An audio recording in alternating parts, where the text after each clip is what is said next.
And gals, good morning. Hope everyone's doing well for this early morning show. This is probably one of our earliest, but I think the guest is gonna blow our socks off this morning. I was wanting to start the morning off on a good note and a good day, and what better way to have one of SOG's most interesting men.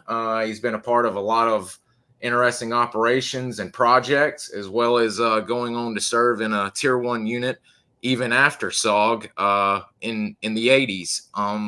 We're going to be joined by, after trying for quite some time, we've been able to get Command Sergeant Major Mark Gentry, who was, I believe, for a short period of time while he was at CCN. He was with RT Viper at one point in time, as well as another team. We're trying to get that nailed down. But he ended up with the Strata Op 36, I believe, program, and then was re-enlisted. That'll come up, and ran into Mike Shepard and ended up going to CCC to run recon with RT Montana. And then when the fifth and final combat Halo jump was planned and needing men, RT Washington got him and Mr. Dick Moose Gross, also a prior CCN vet, to join their ranks, and they completed one of the most successful, probably the most successful combat Halo jump during the Vietnam War, and that was the fifth and final jump of the war. So before I run my mouth anymore and ruin the show this morning, I'm going to hand it off to Mr. Mark and let him kind of introduce himself a little bit, and we'll start running through questions and history. So, Mr. Mark, right off the bat, thank you for joining us, and the floor is yours, sir. Thank you, Bud, for having me. It's been good talking to you and bringing up good old memories and names of people that I haven't thought about for a long time. So I'm looking forward to this time together. Excellent. It's been a very, very good time getting to speak to you with your amazing history, but not only your personal history, but the overall history. You were around serving at two different FOBs, or shall we say CNCs at that time, and then going on a little bit further and being part of two stellar groups. I believe you were, I forgot to mention, I think you were with the Golden Knights for a period of time, as well as we'll get into a Tier 1 group later. But to kind of get started, everyone is really, really interested, especially with our Vietnam vets. Did you, what originally got you, shall we say, interested or even thinking about joining the military? Did you have family, or did a movie, maybe the Green Berets that you saw in the movie theater, or what got the military on your radar? Uh, my dad was in the Army in World War II. He was a forward observer. But as a lot of those guys, they didn't speak about the war. So I was aware of it. When I got into school, especially, junior high school and high school, I was drawn to read a lot about World War II. Those were my heroes. 82nd Airborne, 101st, 1st Special Service Force, the Marine Corps. Uh, just I just read a lot about the Pacific and the battles in Europe, and it was interesting to me. So uh, when I graduated from high school, I went to work. I was working with my dad at the time for a company that he worked for, and just kind of putzed along, not really having any guidance or leadway or direction. And I got married in June of '66, and in July of '66, I got a draft notice Oh, So I went down to recruiter because I thought, man, I'd like to go airborne. And about that same time in there, Donellan had won the Congressional Medal of Honor as an A camp commander. And we were starting to hear a little bit about Green Berets. Barry Sadler had his song out. So I went down to see the recruiter and said, hey, I'd like to go airborne. And the guy said, yeah, you can do that, except the only difference is you have to come in at least one day earlier than your draft report date. So I came in 26th of August of 66. And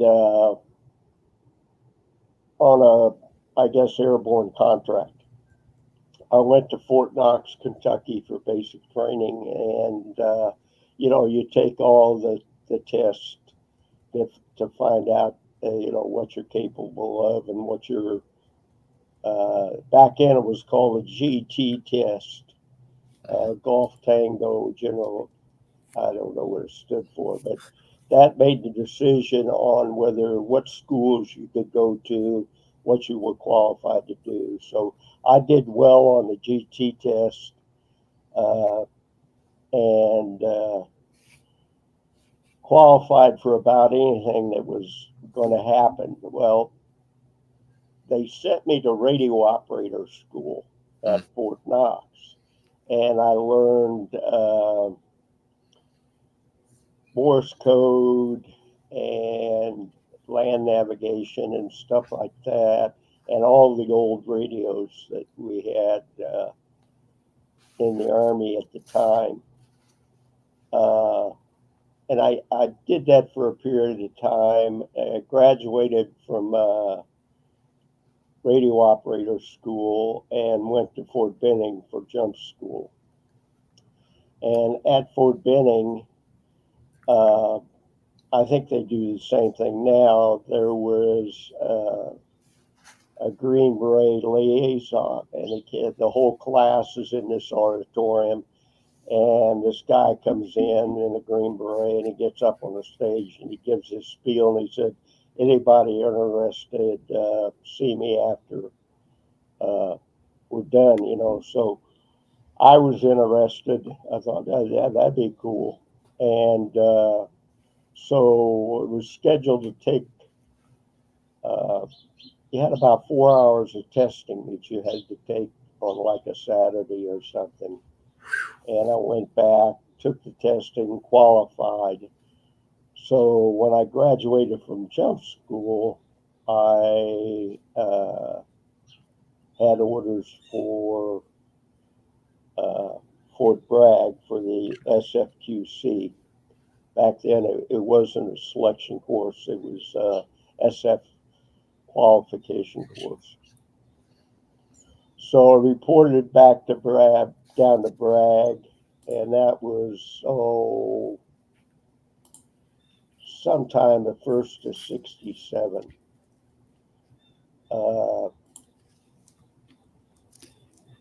And while I was at Bragg, they put me in, we went through the SFQC course and graduated, went to MOS training, and again, they made me a radio operator. And we were called 05Bs back then. That was the MOS code. And so that's where I met Tilt and all those group of guys. We were all radio operators together in school. So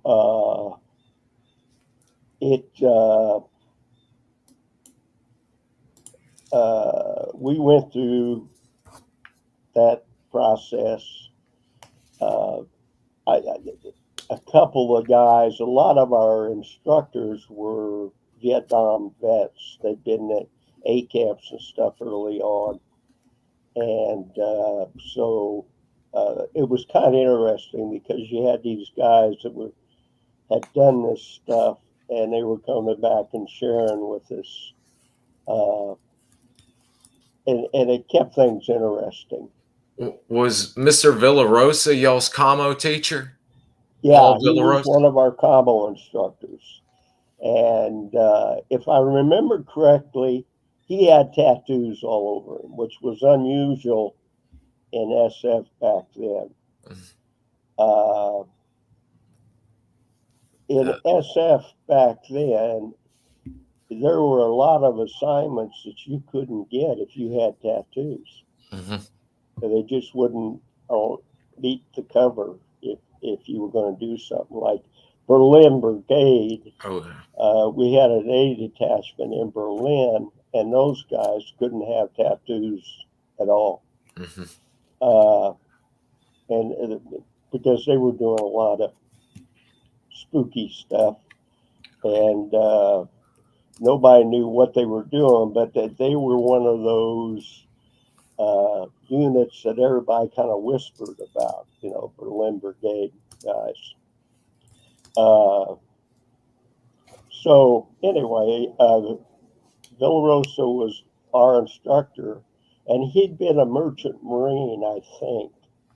And he had tattoos all over him. And one of his tattoos was a dotted line across the bottom of his throat, and said "cut on dotted line." But he was a tremendous radio operator, instructor.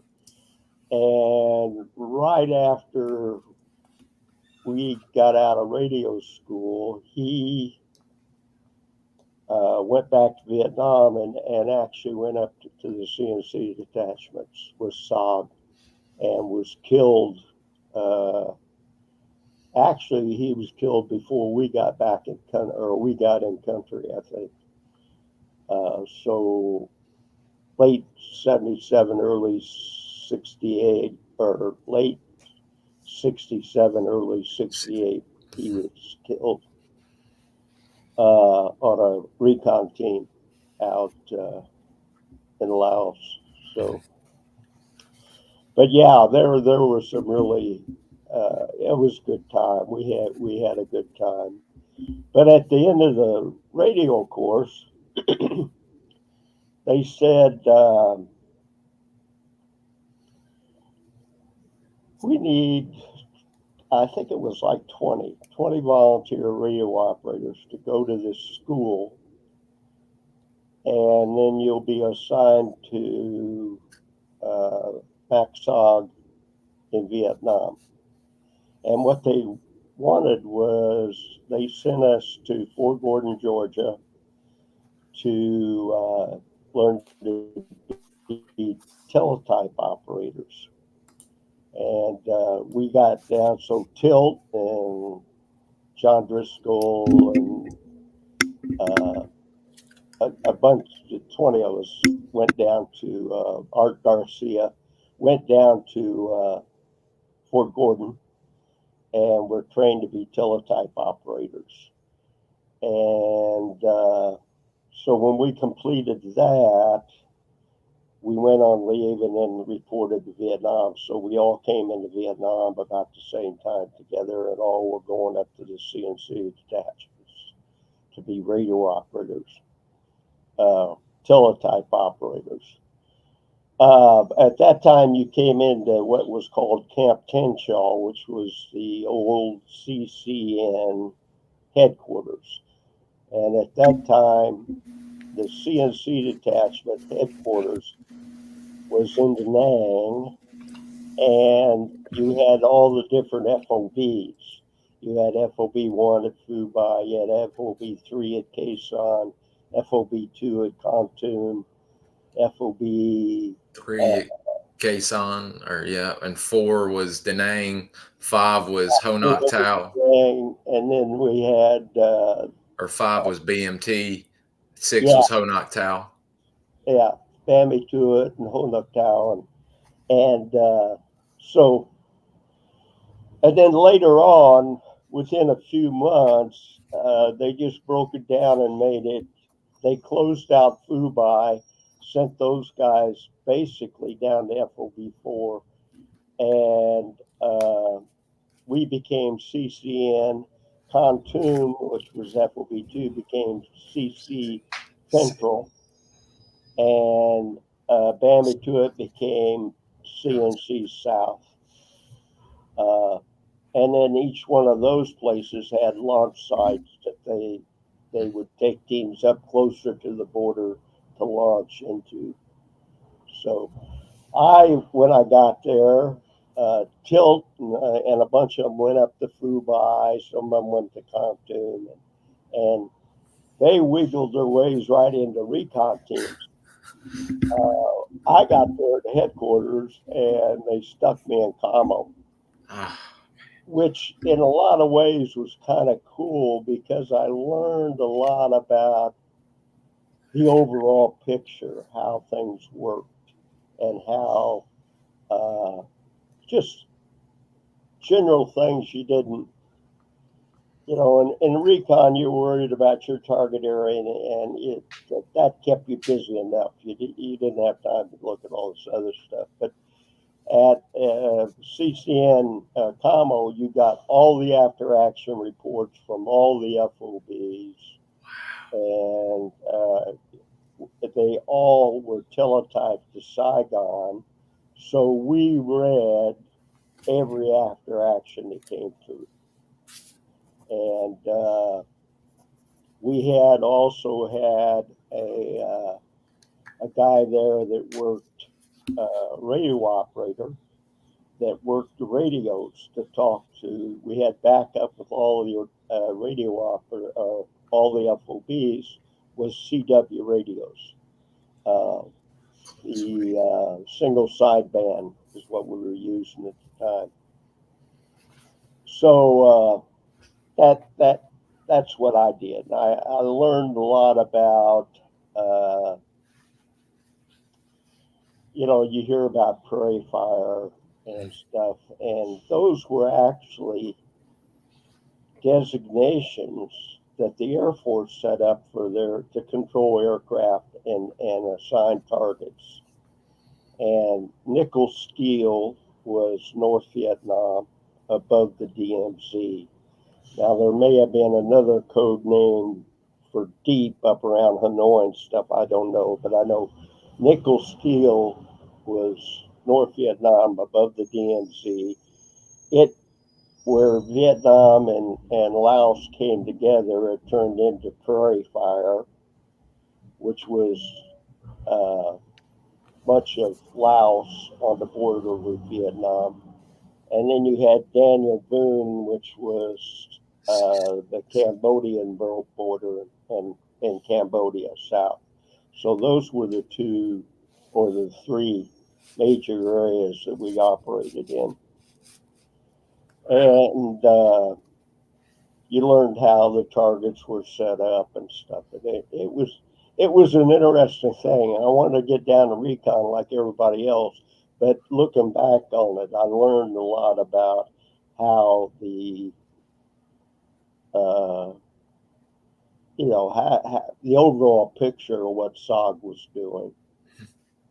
So it was interesting.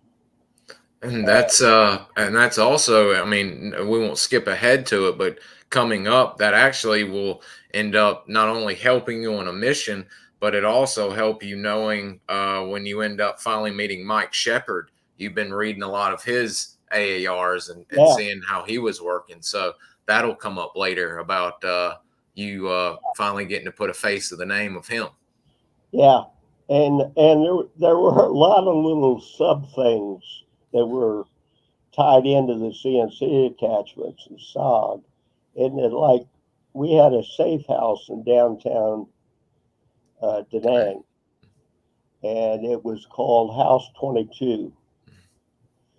And it was a place that you could go and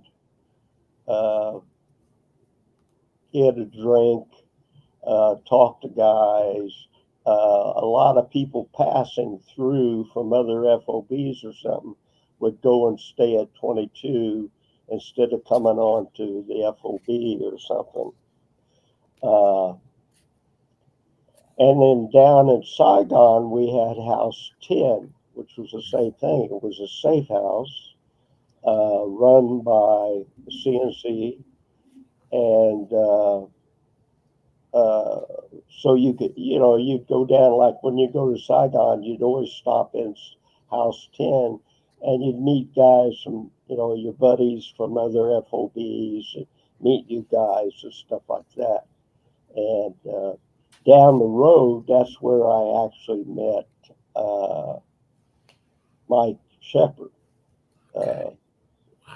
So anyway, there was just a lot of stuff, perimeter stuff that went on that was kind of interesting at the time and different. So I spent time in Como. One of the neat things that happened up there was we had FOB at Quezon and Combat Base Camp, and they lost their RTT capability, teletype capability, and they had a 3,000 group after action report that those had to be in Saigon within 24 hours of the team pulling out of country, pulling off target. So the radio operator that operated the single sideband CW thing at Dang at headquarters, he put out a call. I need all the radio operators in camp up here at 6 o'clock. So we all got up there. There was about 10 or 15 of us in this little, his little office with the radio. And he took a one-time pad and he tore off like 5 pages. It gave each one of us 5 pages of one-time pad. And the operator up at Quezon started sending that after-action report. He'd encoded it in a one-time pad, and he sent that after-action report CW. And so first guy,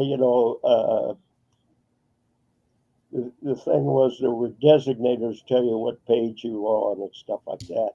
And he'd send the designation for that page.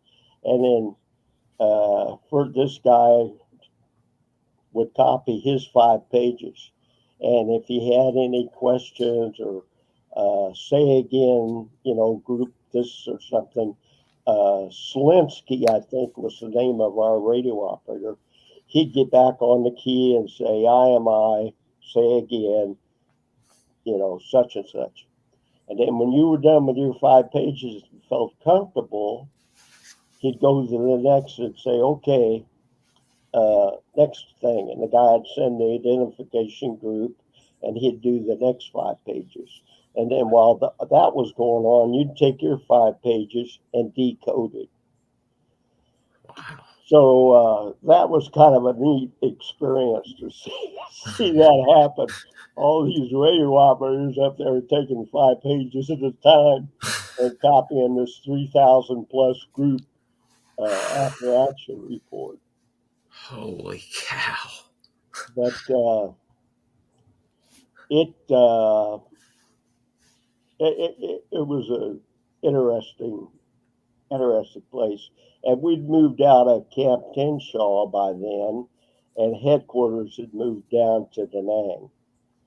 The FOB was there, and then they built new barracks and a big concrete top for CNC headquarters.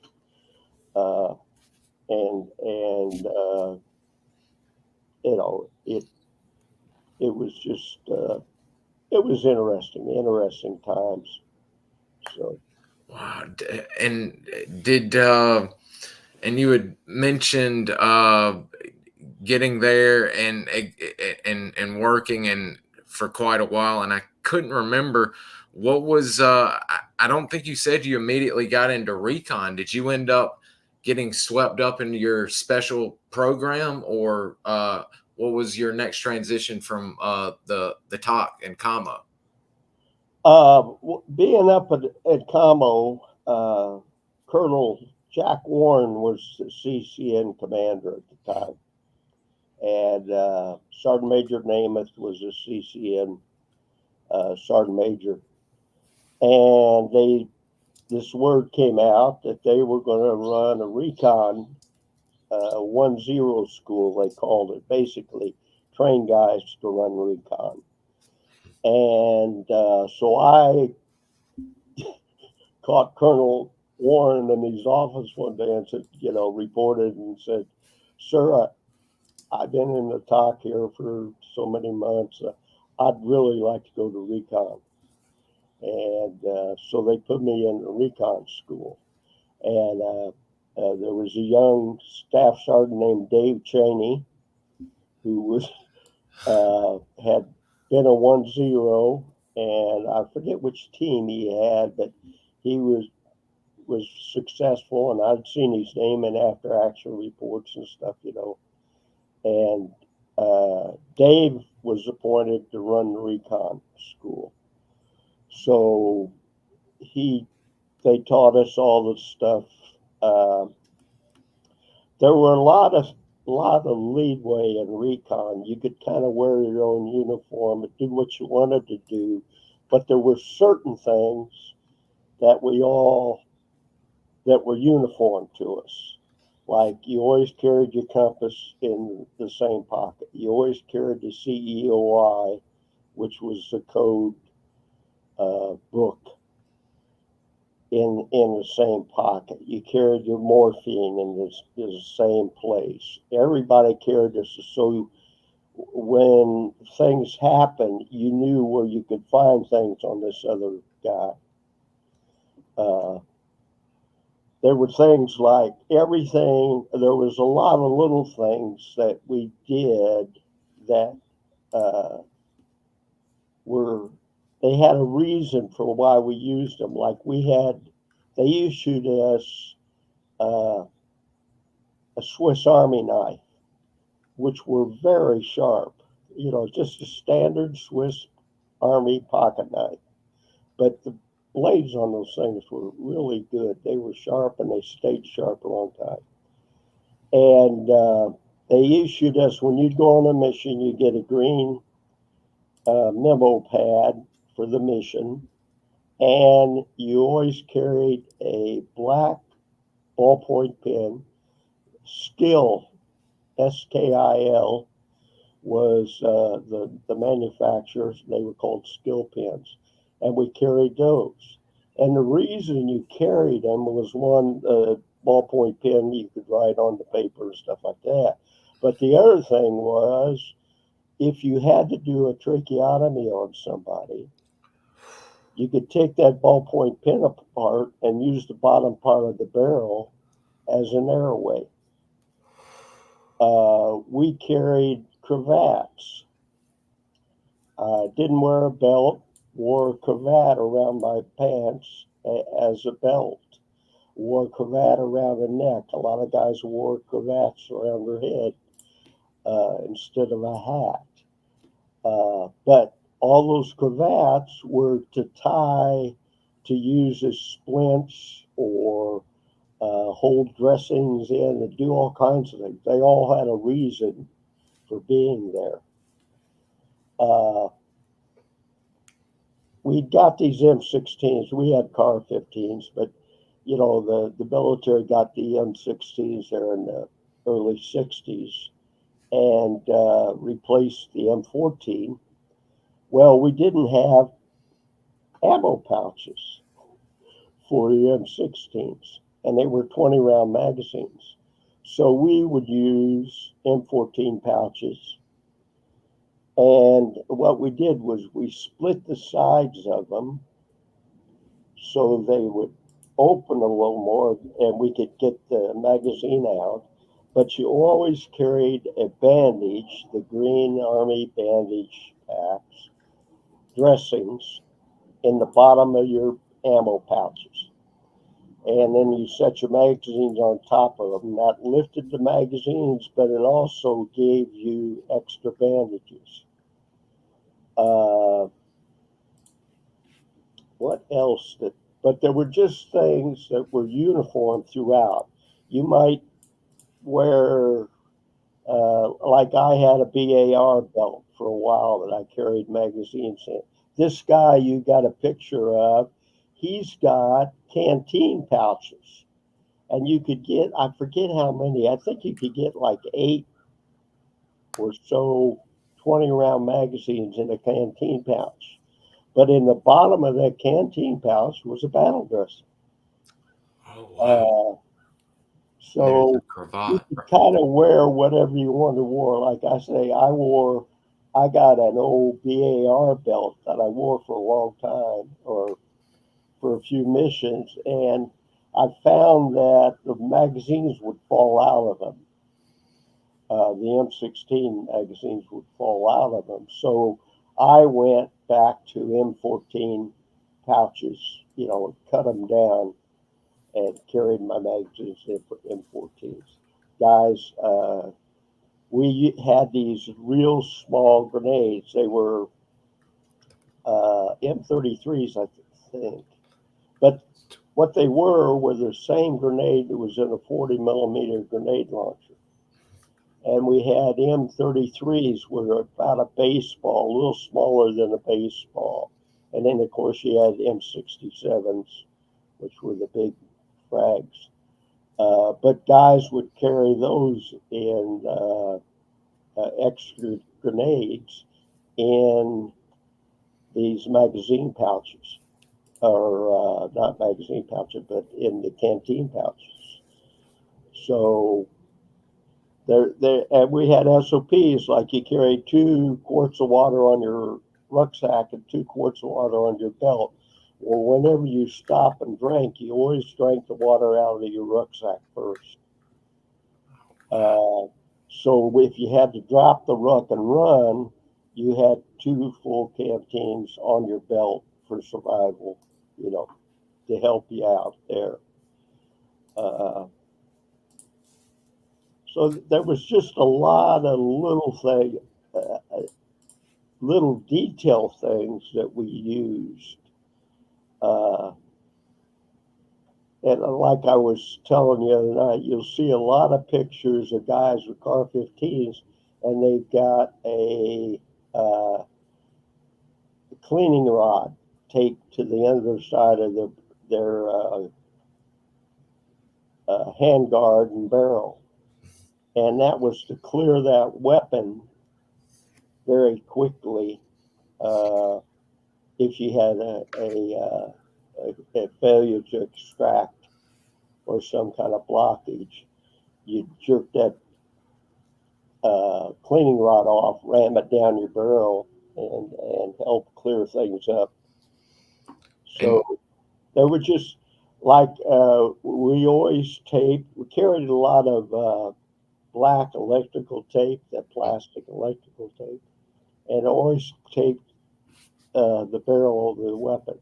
It kept stuff from getting up in it, and all you had to do is pull the trigger. The first round was blowing that stuff off, or curling it back. It didn't affect anything, but it kept the barrel from getting dirt, dirt and whatever else in it. So wow, you'll see a lot of barrels that are taped. Well, why do they have that tape on their barrel? Well, they're keeping shit out from the jungle. And you said I don't think it's come up yet, but I know it will. And since we're talking a little bit still about weapons before we get into some of the team aspects and the programs, you were all through your career. You mentioned the M16 earlier, but you were one of the guys that didn't really experiment with foreign weapons except for experimental wise cutting down your M79 to where it's a pirate gun basically, and you fully loved your car 15 and used it your entire recon running career? Yeah, I had, when I got to a recon company, I got issued, went up to S4, and turned my M16 in and was issued car 15. And actually, the one I was issued was the XM177E1, which was a precursor to the car 15. It was about an inch and a half shorter than a car 15,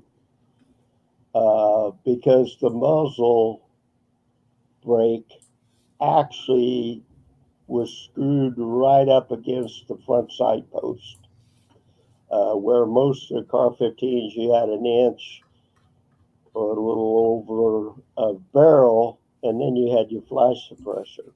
Well, on the XM177s, that flash suppressor was right up against the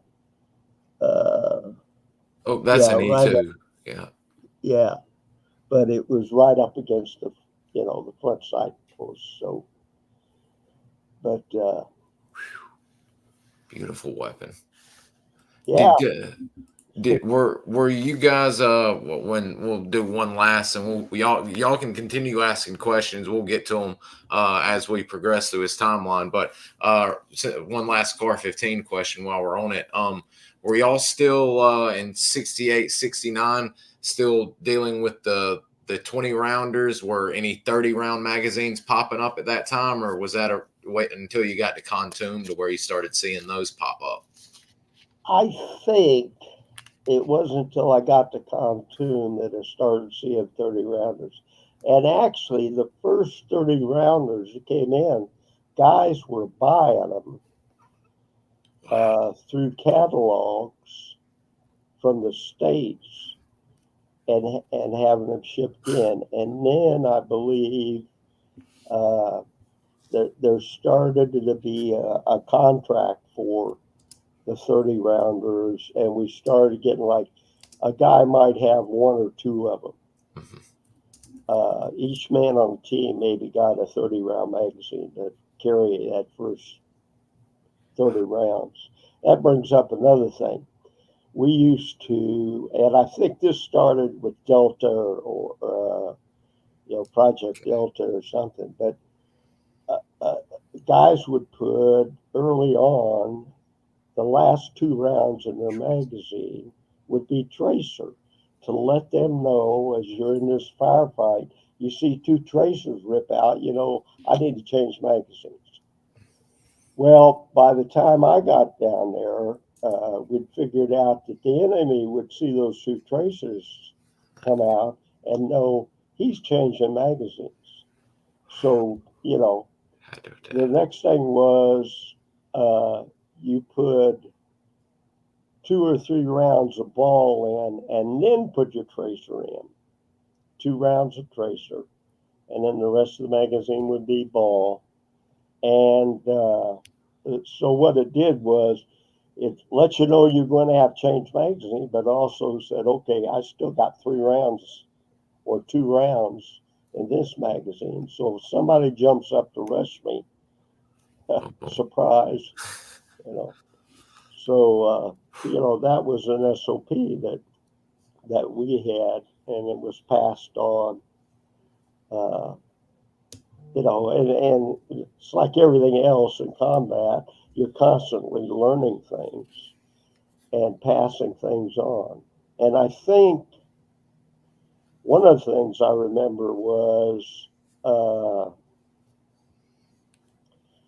the clubs were really where a lot of tactical experience got passed back and forth.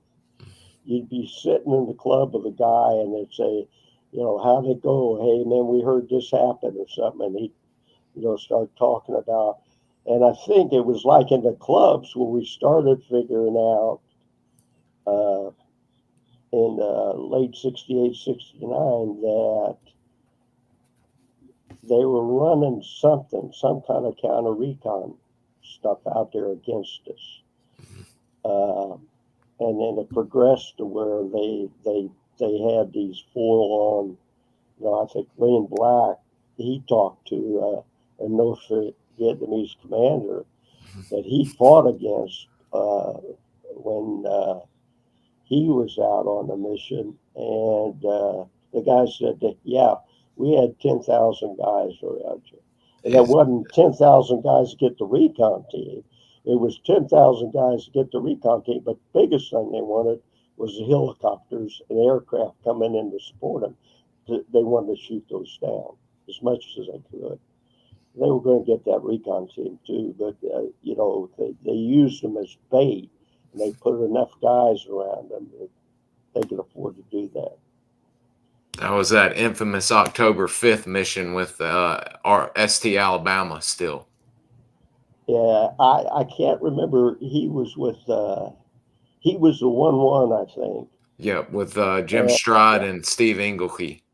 Yeah, they did, and but yeah, uh, he got to talk to that guy 20 or 30 years later, and you know, that would have been an interesting conversation to listen to. I believe he said one time he's like he asked through an interpreter. He's like, "Who was the crazy American with the headband on, with the radio in one hand, shooting the Car 15, killing my men, and actually hit me 2 or 3 times?" And Lynn got it, and it was like, "Well, that was me. I was doing all I can to get y'all out of there." I would have loved to have been a fly on the wall on that one. Mr. Lynn's a hell of a man, and he also told me to tell you hello and hopes you're doing well. Oh yeah, Lynn's he's a true warrior. He absolutely. He did him and Tilt up there on Idaho. They did some good stuff. You know, both of them as 1-0s at times on that team and stuff. They were good. I've been curious as we're about to kind of illuminate a little bit what you were doing with your ops program that you were tied into. But before you ended up stopping for a period of time of running recon, did you ever get sent because Tilt, as I said, we spoke offline, he had messaged me, and we know Tilt went down south to help out CCS, or as you said, it was still the FOBs at that time. Did you also go down there to run an operation to help them out? Yeah, in fact, they lost a bunch of people, and they had a hatchet force that got just, you know, they just got into a lot of shit down there at one time. And that's when Roy Benavides was put in for the Congressional Medal of Honor. They had lost teams and hatchet forces, and just they were decimated. And so they sent teams down from up north. And I went down. I was on, I think we were on Rattler or Habu at the time. And Ron, our guy's name was Piccoli. He was my 1-0. I was a 1-1. Okay. And Tilt came down with Idaho from Fubai. Or he meant maybe they were at 4 at the time, and they just sent us all down together. Cecil Ames had a team, and he came down. So we sent 4 or 5 teams down there for several months to help them get back on their feet and run recon for them. I mean, they had teams operating, but they just didn't have enough for their AO. So, we went down to, it was called Honak Tau was the location, is B-56. And they had been running in country. Sigma and Ops. They got folded up into the SOG program and started running cross border, and it was just a different battle, you know, thing. And so it was that learning curve, and paid dearly for it initially, and then recovered and went on to, you know, good things. They had good people. Just they got caught there at a Jeez. bad time. So y'all were actually down there for a period of time. It wasn't a one and done mission, and y'all got back up north. Y'all were there for a period of time. We were there for probably maybe a month or so. I think Piccoli and I ran 2 or 3 missions out of there. And it was a different environment too because of the politics. Uh, you know, being up north, we were used to TAC air and all kinds of stuff. Well, we got down into Cambodia, and Nightmare. you had to watch who you were fighting against or who was showing up because we weren't supposed to fight the Cambodian army. We were just supposed to be Vietnamese. working the NBA. They were infiltrating through, and then we couldn't put TAC air in. Huh. The only thing we could do was helicopter gun support, and so Unbelievable. you know it was a learning process for us too. Uh, but one thing about down south was their helicopter uh, The Green Hornets. support was much faster than it was up north. Mm. I mean, it wasn't anything up north to call and say, you know, I'm in contact, I need extracted, maybe call Prairie Fire Emergency if it got really bad. And it would be 4, 5, 6 hours before helicopters could get into you. But down south, within an hour, they would have helicopters. Sometimes like 20 minutes, they could get the helicopters in to get you, which was kind of a neat thing, you know. But That's it amazing. different environment. So Oh yeah, that's sadly like y'all going down there and having to learn. They had the when CCS closed down and the guys went north. Sadly, they didn't realize how the terrain was so much different and lost a few yeah, good CCS-SOG men. Baby Son Davidson and Mr. Fred. Um, Gas. I'm blanking on his last name, but 2 great CCS men ended up being wiped out up there. It's 2 yeah, totally different places. yeah, yeah, and uh, Gas. it was we were down. Was I at? Yeah, I had actually gone down with a team. I think I had Rattler at the time or Habu. I was the 1-0. And we went down to Bamituit to run missions, and they had done a BDA.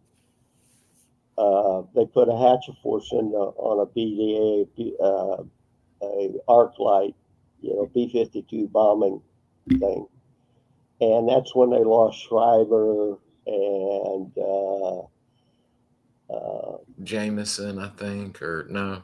yeah, Jameson was a medic and he was wounded, Oh, and okay. then Captain, what was his? I forget, you know, but they got off the helicopters, and the MVA had learned how to counter, you know, the arc lights, and they come up out of the holes, and the fight was on, and Schreiber was MIA, and they just took a lot of casualties. It was a bad day down there. So, Yeah, we've had a few men that actually knew Mister or popped in, and I guess as close as you could get to Jerry with the way he was. We've spoken to Mr. Dave Mauer, who somehow ended up striking a friendship with him, and he was quite the character and quite the warrior himself. So yeah, it yeah, was. As a matter of fact, I think they shut down cross border there or completely shut down the hatchet forces after Jerry was KIA. So CCS was in a bad way for a bit. Yeah. Now, when you end up, I don't want to kind of skip over your CCN stuff, but do you remember when you got back up? Did you get to run a few more? Thank you. It was Mr. Gassman. I couldn't remember if it was Gasselman or not. Fred Allen Gassman with Baby Son. Thank you. Do you remember? Did you run a few more operations with either Habu, Rattler, or Viper when you got back up north after your FOB6 operations, or was that on to the project?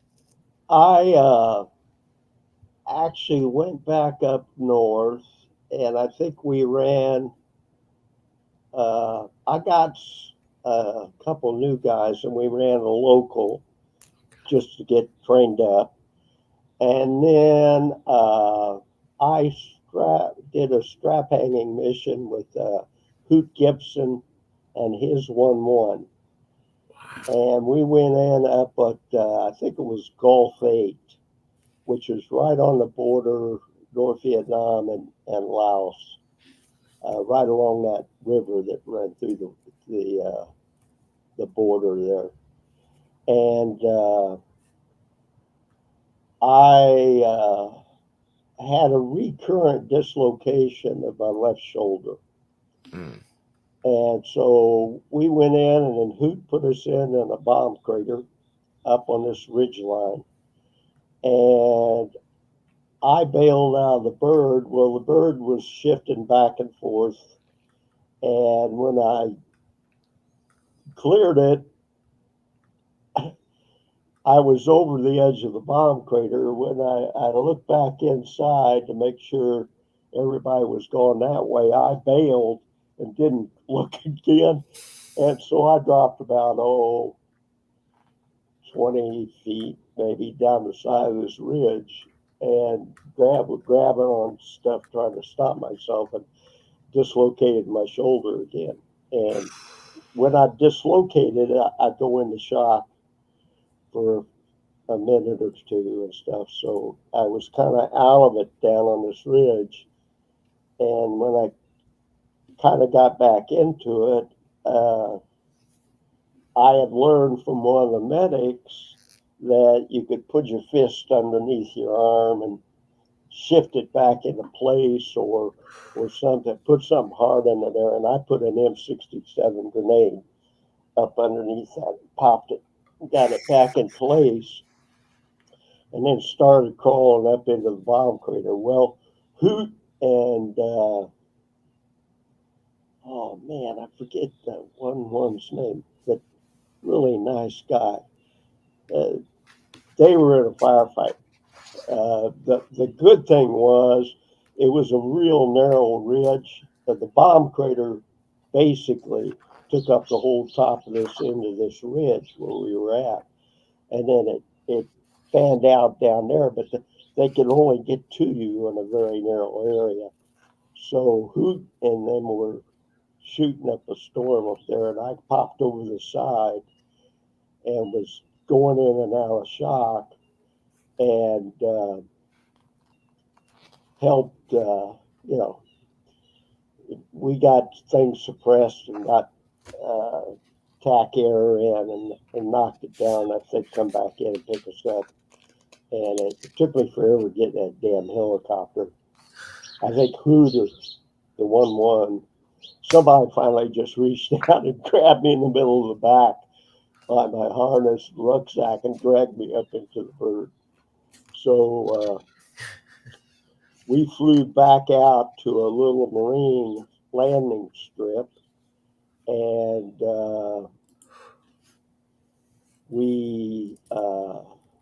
they said they had a dispensary there, so they sent me to the dispensary. And this marine doctor, looked at me and said, "Okay, we'll take this up," and he taped my arm to my frame. I went back to Da Nang. Well, this was January, I think, of 69. maybe 70. I can't remember exactly, but they we'd had 10 of 6. Yeah, let's spend 70. 10 of 69 or 68. Yeah. They'd had the Big Ten offensive the year before, and so they thought they were going to have another Tet offensive, and they were trying to get the medevac, the medical lines as clear as possible for casualties. So they medevaced me and sent me to Japan. I went back to Da Nang, went into our dispensary, and our medics looked at it and said, you're having a problem with it. We need to get it fixed. We're medevacing you. So they sent me to Japan, and they wanted to get that cleared, as much as the system was cleared as possible. So I spent a couple days in Japan. They didn't do anything to me. They just sent me straight back to Fort Knox, Kentucky, where they rebuilt my shoulder. So, but it was just, they were trying to get ready for casualties, and they wanted everybody out of that system they could get out of it. So it was.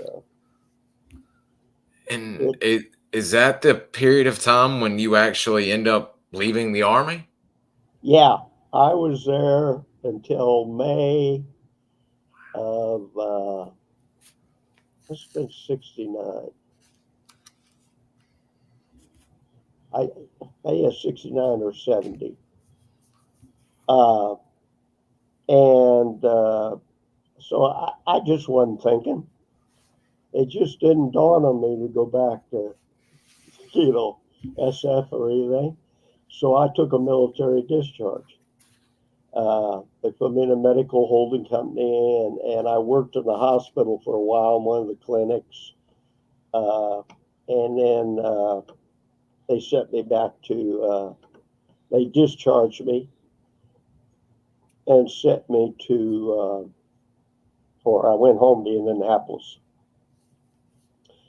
And I was out for about 8 or 10 months or so. And while I was out, Tilt took an extension leave out of Vietnam. And back then, if you extended, they'd fly you anywhere you wanted to go in the world. You could just fly around if you wanted to. And Uncle Sam paid for it. So Tilt went to New Jersey, see his folks and stuff, and he came back through Indianapolis and spent the day with me. And we were talking, and I just started figuring out, I'm not happy out here. All my friends are still in Vietnam. So about 2 or 3 weeks later, talked it over with my ex-wife now, and said, okay. I went down, saw a recruiter, and joined back up, and said, I want to go to Vietnam. So they said, okay, we can do that to send you over there. But I had lost my clearance and everything. You have a top secret in CNC attachments. So that was all gone. I didn't even have a secret because he'd been discharged. So I came back in the Army, and they said, well, you don't have a clearance yet, so we're going to assign you on an advisory team to what was called cords. It was a state, there were military advisors throughout Vietnam, a district advisory team and provincial advisory teams and all that shit. Well, the State Department had certain province that was run, and it was run under, they called it cords program. And so I got sent to cords and was a radio operator down on the district team in Quang Ngai province, Tania district.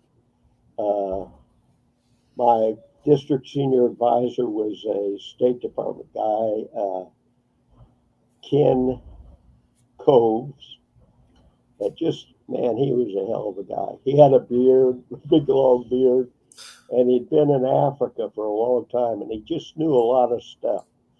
We had a flood in Tania, and it shorted out we had a 30K generator. And after everything dried out, so Ken went out and rewired that generator and got it running again. You know, he was a cool guy. But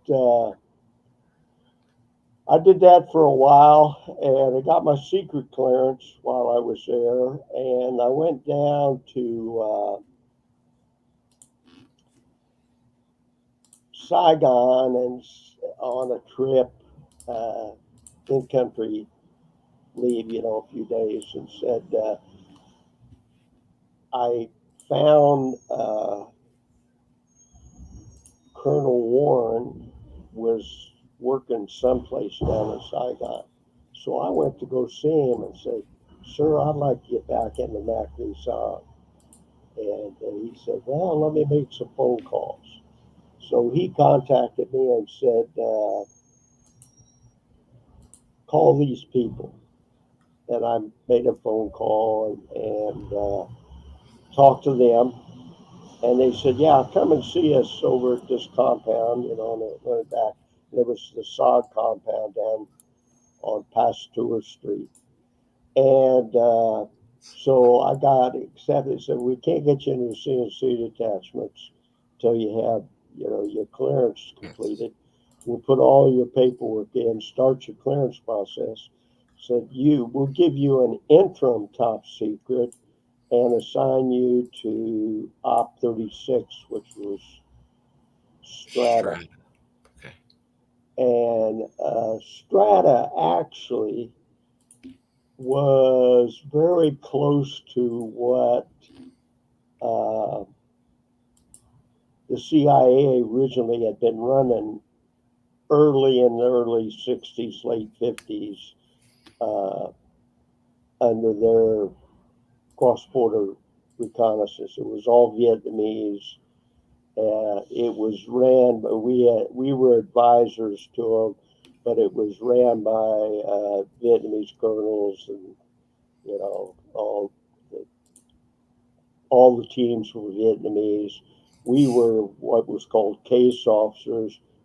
Basically, we'd fly a covey for them and we'd insert them, would put them in by helicopter or parachute, and put these teams in, you know, train them up just like we did in the CNC detachments, and put them in this AO. They operated a lot up north, up in nickel steel. Mm-hmm. So I went up and did that, and I was back on Camp Tenshaw, which would have been the old CCN headquarters when I first signed in up there.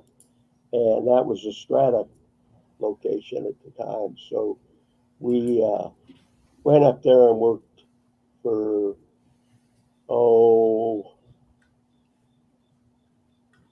the rest of my tour, probably about 5 or 6 months. And then I extended and I extended for a CNC detachments because my clearance had come through, and they'd say, "Okay, you can go to the CNC detachments." So I put in an extension. I got my, those were 6-month extensions, got 30 days leave, go home and do all that stuff, and then come back and report it back into the CNC detachments. And but while I was there, we were operating in North Vietnam, of course, and I had a target, a team that I was going to put in on a target And the day before we were going to launch, we were going to drop them in static line. The day before we were going to launch, target got Something. canceled, and which it wasn't unusual back then. Things were always happening, but it turned out that Sante was the raid was run that night, and it wasn't that close to the center of my target, but they just didn't want any activity up there, which made sense. So I'm doing something, reading papers the next couple of days, and I see this report, Sante raid and stuff like that. And I thought, damn, that's close to my target area. Then I figured out, well, that's why they canceled us out. So, which That was a good that's thing. that's a wild tie-in. I was eager to find out if that was actually correct because it had popped up on the website, and I think it was Mr. Greg's book also, and I was that's one of the wilder stories from that I've heard, and especially you're dropping your strata guys out there, and of course, like you said, y'all are advisors. You're not going, but dropping them out that close, that must have been some hairy stuff getting them ready to drop into North Vietnam. we would drop them out of 123 or C-130, MC-130, or we had these 123s flown by Chinese pilots, and we would put a four-man team out. What we'd do is we'd put two guys in the door, uh, and the American would grab the door on one side, and when the green light came on, we would just push and grab the door on the other side to make sure these guys would get out of the aircraft. Because, they'd sit down, they'd they'd not want to do something or so. So it just became that's the way we put them out of the aircraft. We'd be hooked into the static line cable with a cable, no parachute, because we didn't need it. We weren't going anyplace, but it gave us enough slack and an anchor point that we could push these guys out of this aircraft. So, but see, they were getting uh, they had the same problems we had in the CNC detachments in that Right. all everything from SOG was going through the Vietnamese liaison bureau, and the North Vietnamese had that guy in the liaison bureau that was giving them all the things, Oh, geez. information on all the inserts of everybody. So, uh, we were getting teams hitting the CNCs, and Strata was getting them rolled up same way. Vietnam. They knew they were coming. They'd just pick them up. And you would never hear from them again. So, Jeez Louise. Yeah, I mean that's and all my research and then talking to you guys, and I got to where Mr. Lynn was giving false LZs, and I know some of you other guys in good 1-0s were doing the same. But I mean that's crazy. It's not bad enough y'all are fighting the enemy, the environment, the animals and snakes coming after y'all, but y'all have got to contend with the leak in headquarters giving y'all up. yeah, yeah, it was, and it wasn't really, there was a big investigation, and they were looking at Americans and all kinds of crap, but it wasn't in SOG headquarters. It was in that link between SOG headquarters and the Vietnamese, uh, whatever it's called, the Pentagon, you know. So that liaison bureau, uh, they were just, it was an ideal, whoever the case officer was that recruited that guy, he he probably really got promoted because he was doing a hell of a good job. I mean, he had some sources that were really providing some good stuff. So Yeah, I mean it's heck. I think there's a photo of Mr. Speedy Gaspard with Francois or Frenchie or one of the spies, and there in the next photograph, it's showing him being presented with their equivalent to the Medal of Honor, the hero of the yeah, yeah, People's Republic or whatever. I mean, just yeah, crazy stuff. Um, yeah. so, how long before, while you're doing Strata, how long before you end up either, I can't remember how you put it, either being invited or finding yourself to get with Mike and CC down to CCC? Well, I was at Strata, and of course we were part of SOG, so we, used the safe houses, House 10 down in uh, Saigon and stuff. And I was down in Saigon one time and met Mike Shepard down at House 10. And we got to talking, and I knew him from reading after action reports, uh, and so we got to talking, and just really nice guy.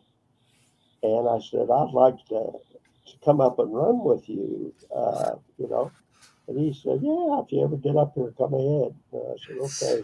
Cool. So I extended again Jeez. and extended for Pontoon. And went up there and talked to Colonel Ratke, was commander, and went into his office, and he was talking. He said, you got ground experience and stuff like that. I got some places I could. Yeah, I said, sir, what I'd like to do is, I've only got 6 months here. What I'd like to do is run with Mike Shepard on Montana.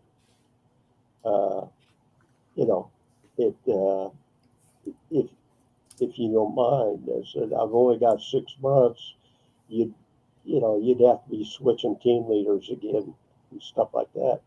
So he said, yeah, okay, that's okay. So I went over to Shepard's team, and uh, Mike kept us busy. We had transferred. Fifth Group had pulled out of Vietnam, and we'd become the task force advisory elements. And so we were running in-country missions. But I remember, I think it may have been August of 70. Yeah. July or August of 71. We spent 27 days on the ground. We'd come back for a day or two and go right back out. So at the end of July, 1st of August, we had spent all that time. Just Mike kept us on the ground, which was a good thing. We did some really interesting things. So we did that. I enjoyed that time. And then they came up with, they're going to do another Halo operation. And of course, Captain Storter and R11 under Mike was a guy named Bentley, Mike Bentley. And Bentley had been on that Halo operation with Storter and Melvin Newman Ruff.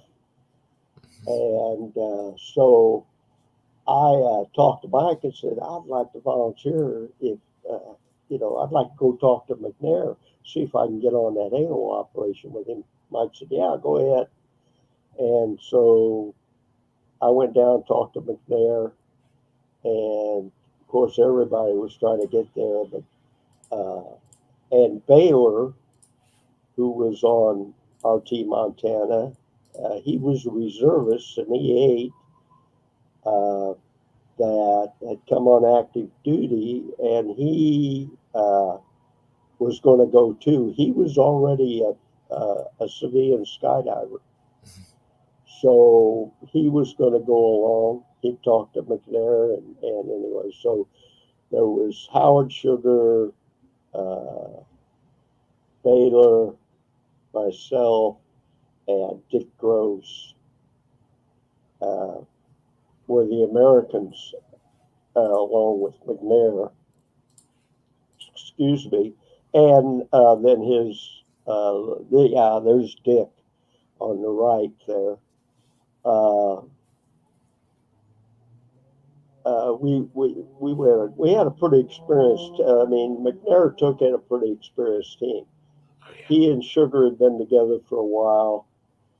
Baylor had been on with Montana. Dick and I had run recon up north, and Dick had been a 1-0.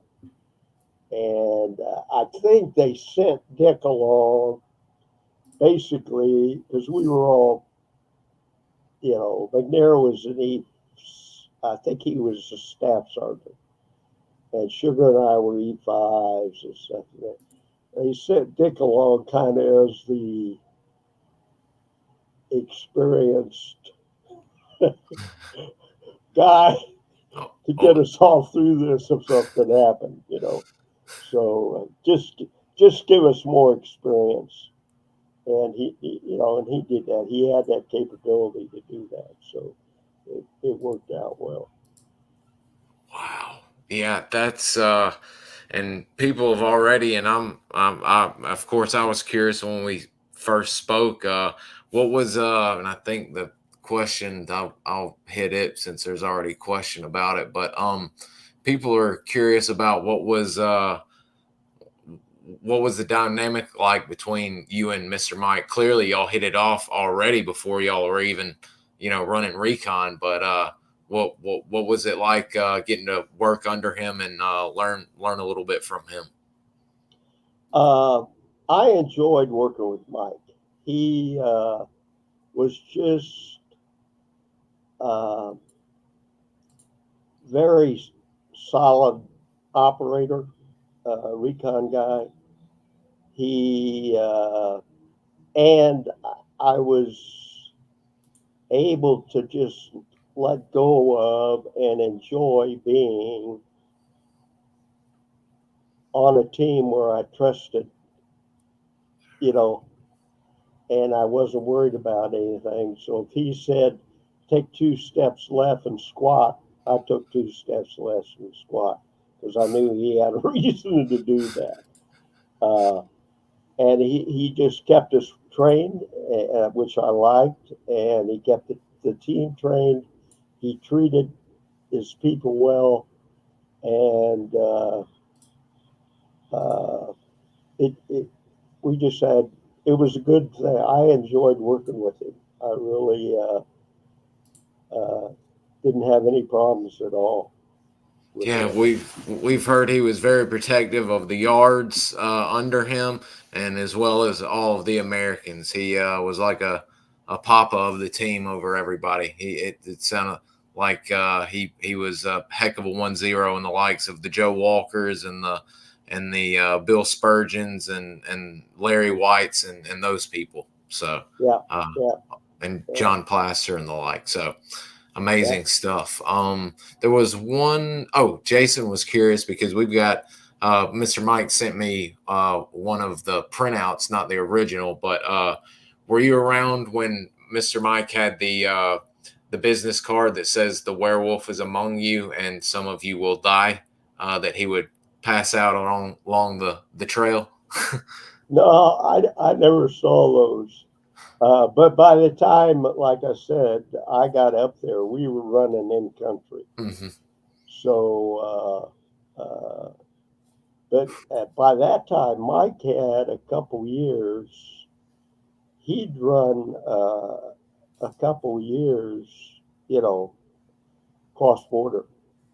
He was he had a lot of experience cross border, so it was I wouldn't doubt it. He I believe he had at least one A camp, and then a lot of time with the Hatchet forces up 69 until he and some of Joe Sample and all of them remade Montana. So he was literally there from the creation, and then I think closed it out as it's 1-0. So he's got and being from Montana, he's got a real neat history with the team and all of its mojo and all that. I always found that to be pretty interesting in itself.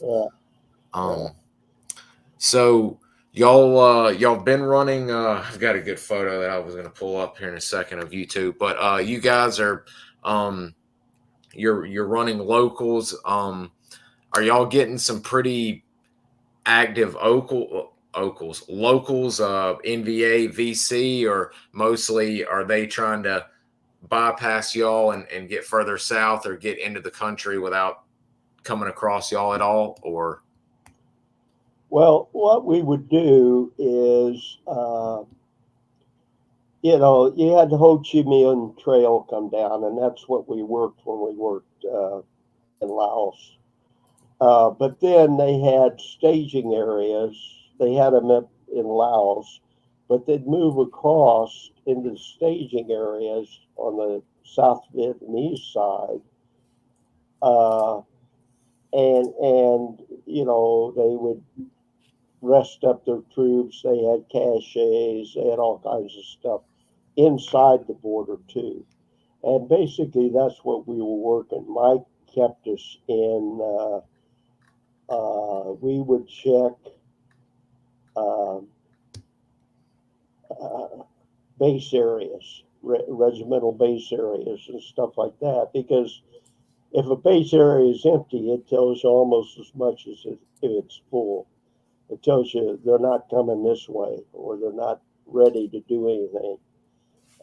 If you start hitting, they say, okay, they're building up for something. That base area is occupied, so they're going to be moving further south, or they're going to be moving east down the valleys into A camps and stuff like that. So that's what we were running. We were running kind of the opposite or the mirror of what was in Laos. We were looking at it in country. okay, that Much would make like that's what a lot of Project Delta did during their time, was they were looking at base camps and stuff like that in on the Vietnamese side of the border, the RVN Republic of the Vietnam side. So. And I have gotten some paperwork. I've not got it out, but they were talking about one of the reasons why he earned his Silver Pistol Award, and it was talking about some of y'all's locals, and that I think for a period of time, if I can read this in this cursive, y'all had gotten a lot of information on infiltration routes and had got extractions of great information, actually direction of artillery and tactical airstrikes, but also said one of the most significant increases in Chu Hoi ralliers in the areas where his teams provided enemy sympathizers a sense of security. So they basically saying that you guys were getting prisoners and finding all kinds of stuff while y'all were in country, which most people don't talk about. They usually say it's pretty cold and not much going on, which, as you can tell from your MyLock graduation 1-0 and then the 1-0 at Long Time, it's still pretty hot in country, even for you SOG guys. yeah, it was. And the thing was, a lot of it was they were pulling conventional forces back out of the country too. Fifth Group had gone down home. A lot of conventional forces were down ready. So you didn't have that presence out along the borders and stuff that they'd had for years. So the task force advisory elements or CSC attachments picked up that, so our recon teams and our hatchet forces stayed busy up there along those borders because there wasn't anybody else out there. And, uh, it was, the fight was a little more even, uh, but uh, it was hectic out there. It was a lot of activity because there wasn't anybody to stop them, and there wasn't anybody cross border to break them up over in Laos anymore. So they were getting down the trail and then getting into the country before they were actually bumping into somebody that was looking at them. Wow, wow, wow. Yeah, I mean, hearing about also in Mr. Howard and on Washington and them are going out on Rocket Ridge and all of that. I believe there's a famous story of uh, him and Mr. Billy Lewis from West Virginia having to go out, and they actually end up finding some 122s that are not pointed at y'all, but they're in the general direction of Pontoon proper, which knowing the trajectory and the explosion radius, if they went off a little bit, they could have very, very easily hit you guys and really messed up y'all's afternoons or night. Um, and I've got some photos that I'll show later on that the camp was attacked a few times. One really bad with rockets, buildings on fire, and the like. But we're getting a lot of people getting anxious as they should be. What is the process from, or what process do you take to ask Mr. Mike Shepard in Montana if it's all right if you go help out with Howard and Bob McNair for the fifth and final Halo jump? And what is that like, training and such? Uh, I just, you're sitting in the team room and said, "Hey, Mike, I'd like to go do this." And Mike said, "Yeah, no sweat." It Awesome. wasn't a complicated process. And then, of course, you get the company commander, Storter, Captain Storter, and uh, Simpson was our first sergeant at the time, and they both approved. So we packed up and went down to Longton, and they had some tremendous instructors down there at Longton to run the Halo school, and there were some interesting things that we that really don't mean a lot, but it was I'd like to bring them out. Mm. Uh, we jumped naval steerable parachutes. Now we belong to SOG, so we had the Army's parachute was a slip riser MC1, which was really a piece of crap. Uh, it, it, but that was the Halo chute. Well, uh, when they started running those missions, they got because SOG was joint, got the Navy to provide them with steerable parachutes, which were basically back then. Old skydivers will remember the 7 core TUs and stuff like that, and that's what they were. You pulled the toggle, went left, pulled the toggle, went right. Those kind of things. So it was just a much better parachute. So we had those, but and then we had the belly, the chest-mounted chest rig, and an altimeter, and we used Cap 3 timers, which were Czechoslovakian timers. Again, the Army's uh, timers on their parachutes were notorious for they weren't very accurate, So we got these Cap 3s, which were very accurate. They were made in Czechoslovakia, and That's the timers we hooked onto our parachutes. Uh, a couple things that we developed, or we didn't develop. Yeah, there's Howard Sugar and me, and the Howard, no, Frank Norbury and uh, Ben Dennis. Dennis.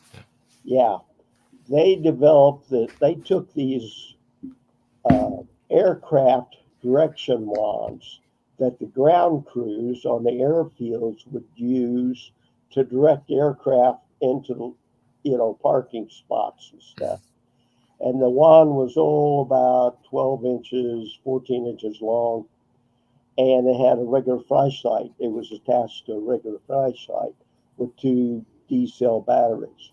Well, they separated the wand from the flashlight and put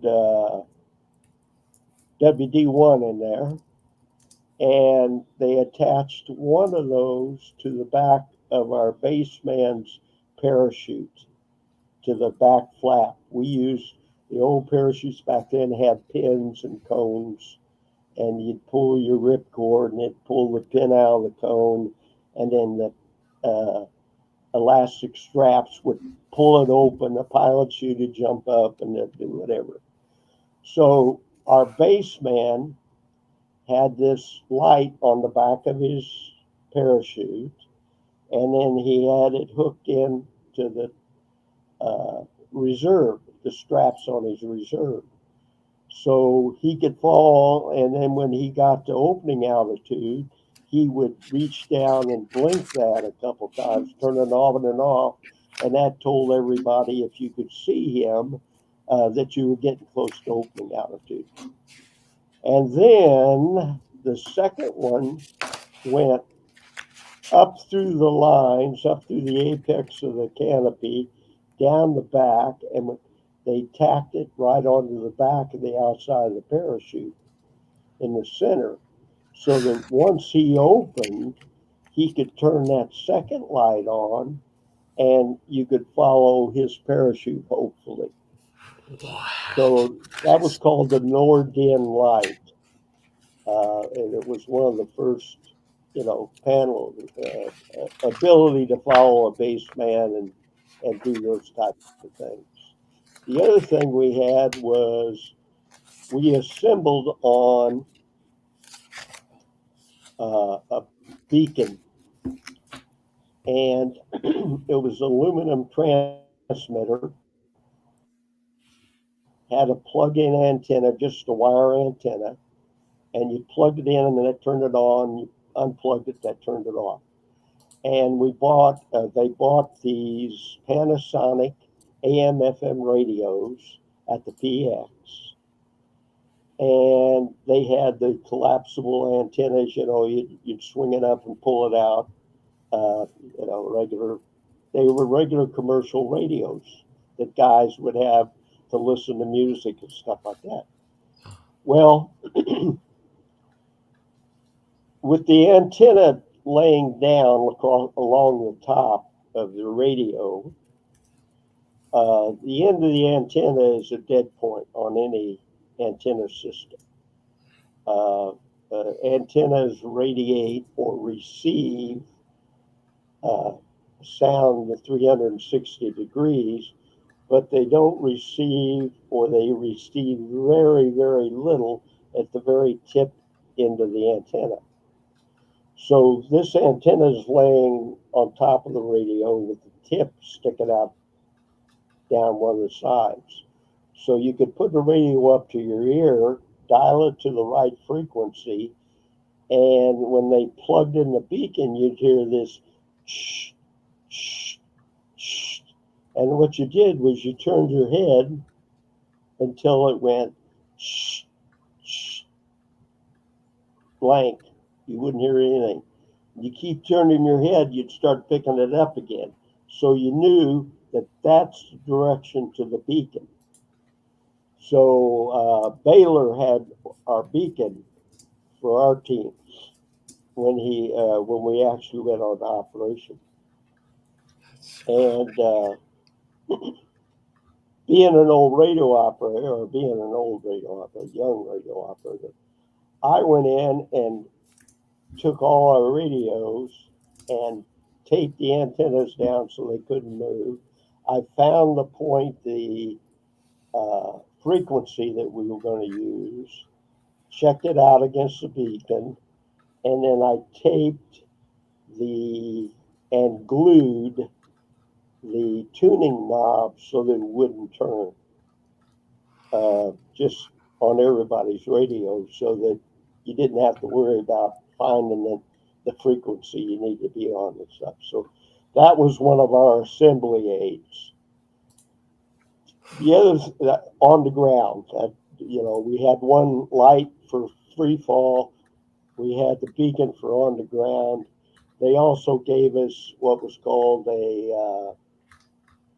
it was an infrared light and an infrared receiver. It was only like one power. You couldn't see very far, but you could light up things around you and look at things. Each American, I think, had maybe everybody on the team had one of those ANP 2, I think they were called, or something like that. But we had those to try to help us, but they really weren't. They weren't effective for what we needed. But back then we didn't have night vision and all that stuff, so we were doing the best we could do. And so we had that equipment to try to get us together on, under canopy and on the ground. Did y'all have much? We've got some great floating around the internet. Most of the people have seen it. Did y'all have at B-53? Those of y'all that didn't have free fall / Halo training, was the school that y'all went through with Mr. Norberry and Mr. Ben Dennis? Was it top notch? Were you ready for the operation? Oh yeah. It was actually coming back to Fort Bragg and talking to guys that went to Halo school and stuff. We, it was a good school. Of course, it was mission oriented, which always helps. And they did a good job. All the instructors were really paying attention to getting you prepared for what you were going to do. Melvin Hill had actually been on a Halo drop. We had TAC and No, 2 mountain yards that had been on, they'd been with Hill on his drop with his team. It was a really well-run school. There were things we did different. We didn't have supplemental oxygen. Wow. We had oxygen on board the aircraft. Would suck on the hose. Didn't have masks or any of that stuff. When they give us 1 minute warning, you dropped your hose, you moved to the back of the aircraft, and you went. So there was a lot of, that kind of stuff. But at the same time, later on in my career, I realized that it really helped me because when people were getting worried about things, they could say, it doesn't make any difference. We really don't need that. You can do this without all this neat equipment, so. Yeah. What I mean that's crazy. I mean, getting prepped like that, and like you said, it helps having Melvin Hill, who's already completed the first combat Halo jump for SOG, there teaching you. One of the viewers did have a question: was Billy Waugh around at Longton trying to help out with training and all of that, or was he still recovering from his broke leg from the first one? Or Now, Billy was up at, he was at CCN. He was a recon company sergeant major or whatever up at CCN. So we were strictly a pontoon team. And actually, the guys they had were kind of hand-picked instructors. Oh, They either came from Battles, Germany, oh, or Okinawa. And both of those two places did a lot of Halo training with other countries.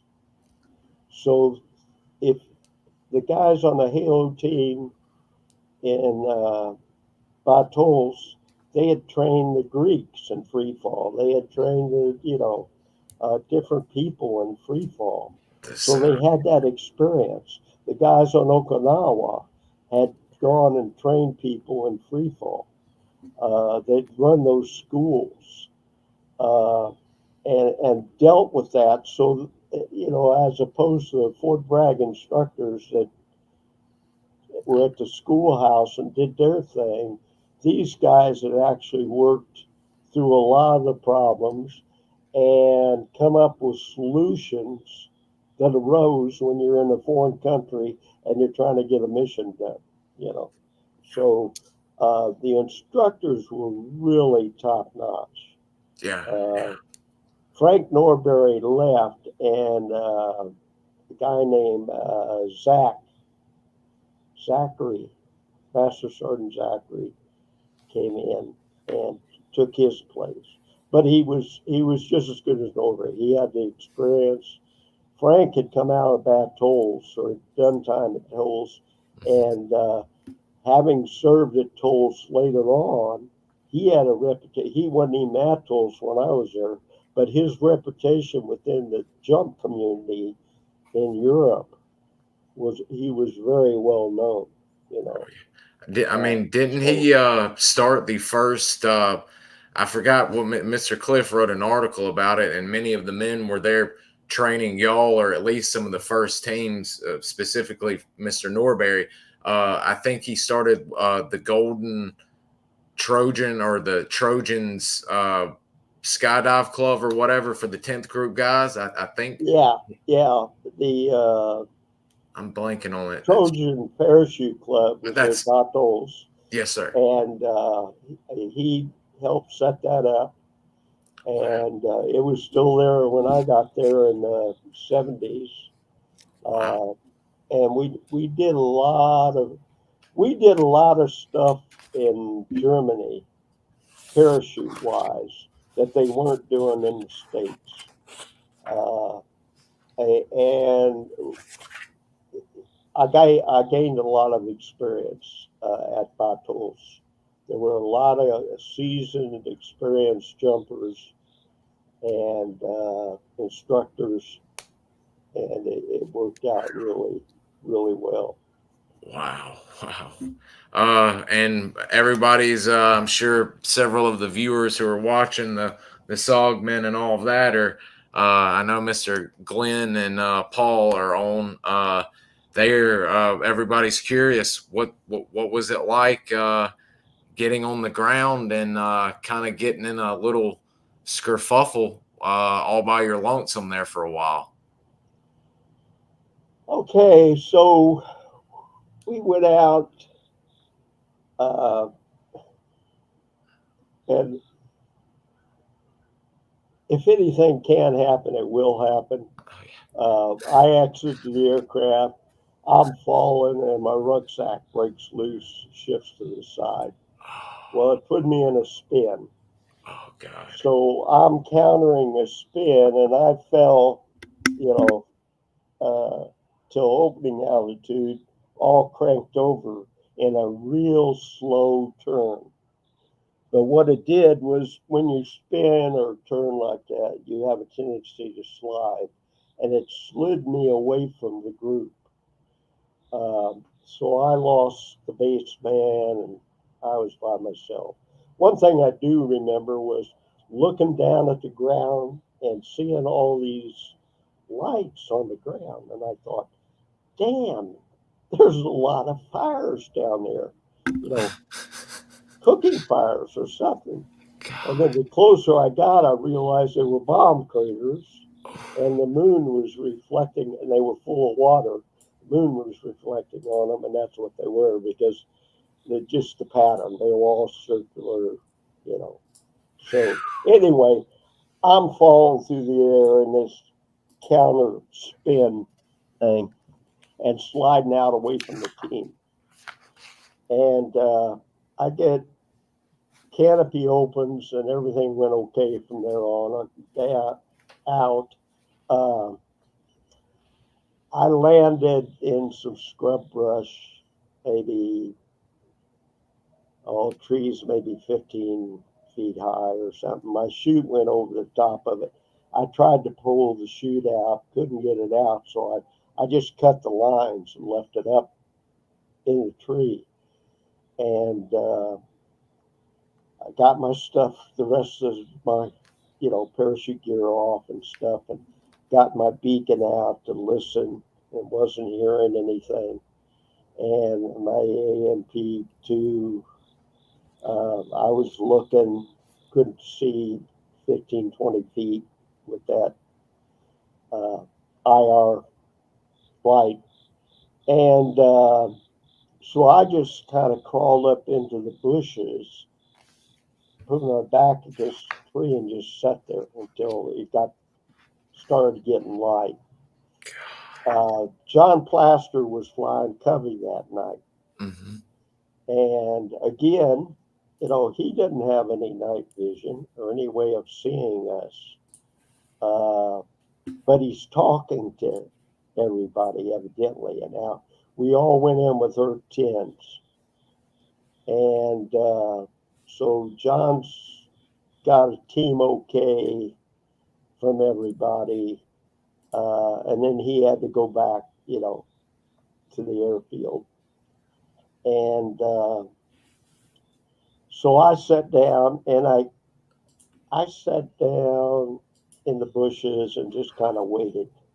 And I could hear it could have been animals or something. It sounded like people walking by, Not a lot of them, but it just, there was a truck trail that went up through there that wasn't real well used, but you could see the gravel track where, for the tires, and they had a little grass growing in the middle of it and stuff. And this was the Idrang Valley. So anyway, I sat there till daylight or just a little before. And a second covey come up, and I don't remember who it is. I apologize. Mr. But, Paul Kurz. Okay. And he contacted me. I contacted him on the Earth 10. And he tells me that McNair and Baylor and a group had moved to the northeast.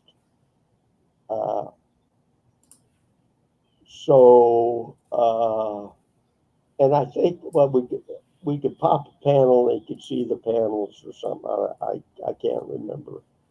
So I said, okay, so I know that they're northeast.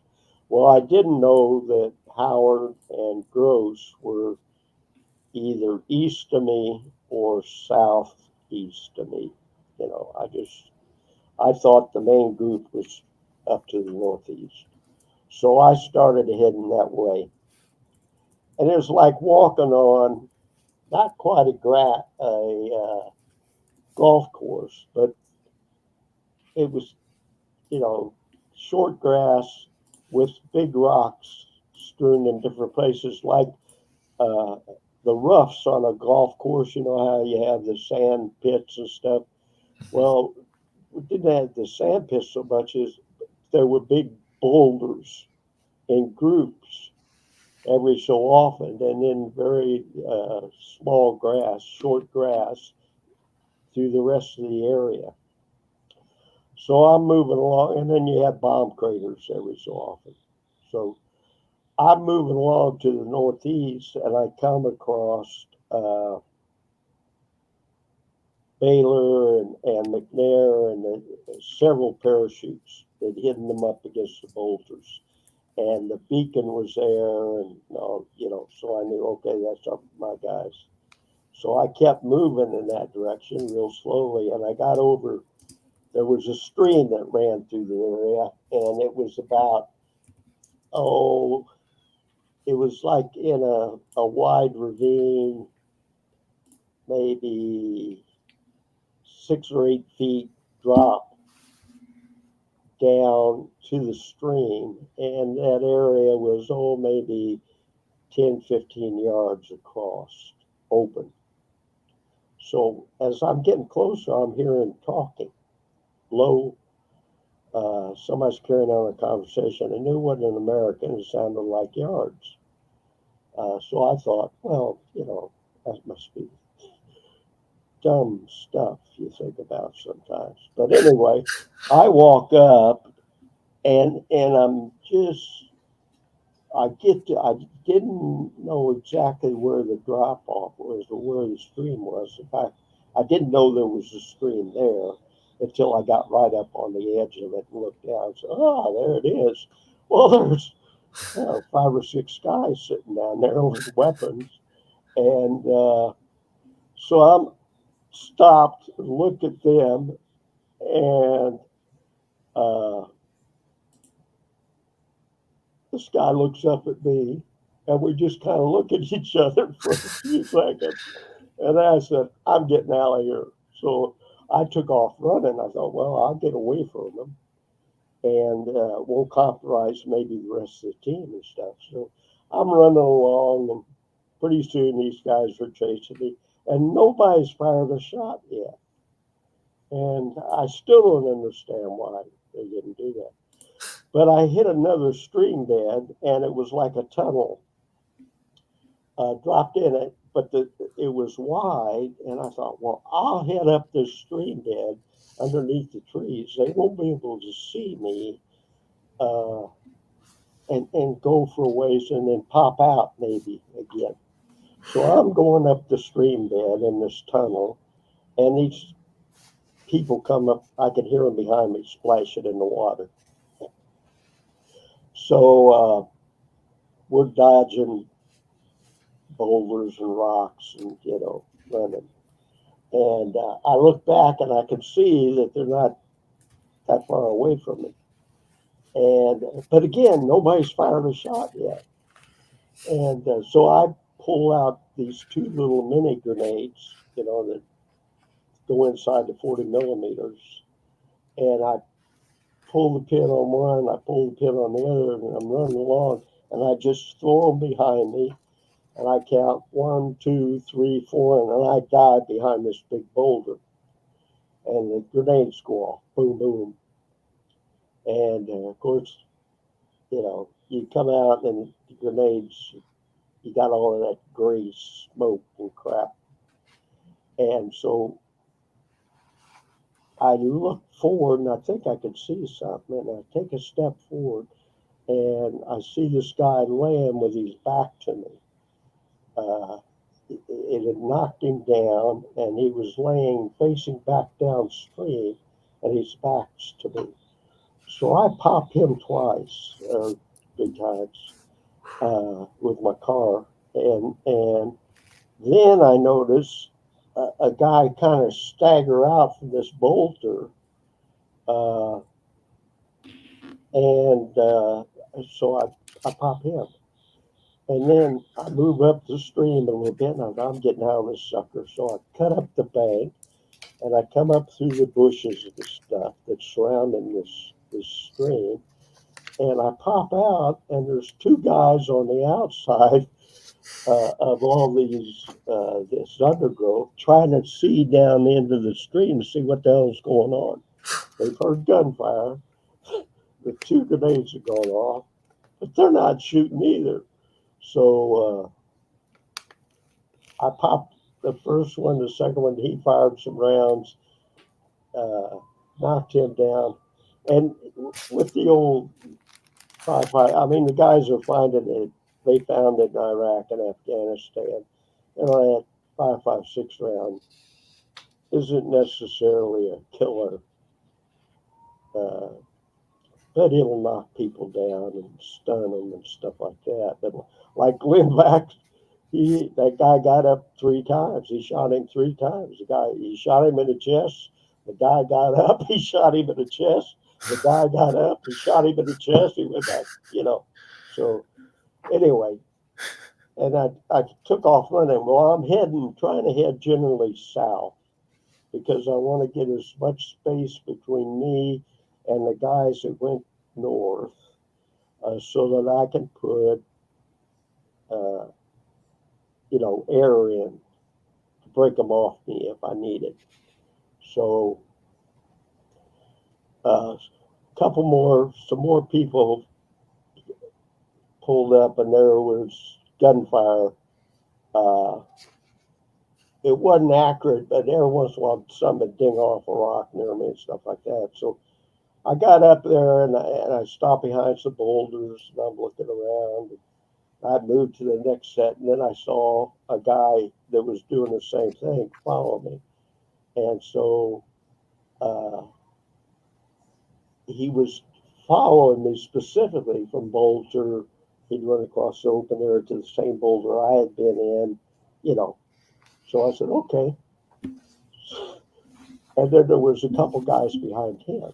So I pulled off my rucksack, armed my Claymore mine, pulled the pin, and waited a few till they got to a point, pulled the pin, had a 60-second, I think, fuse on it.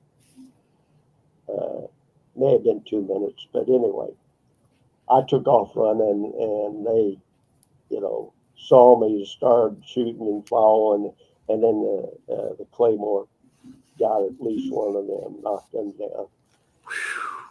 So this had gone on for a few minutes, and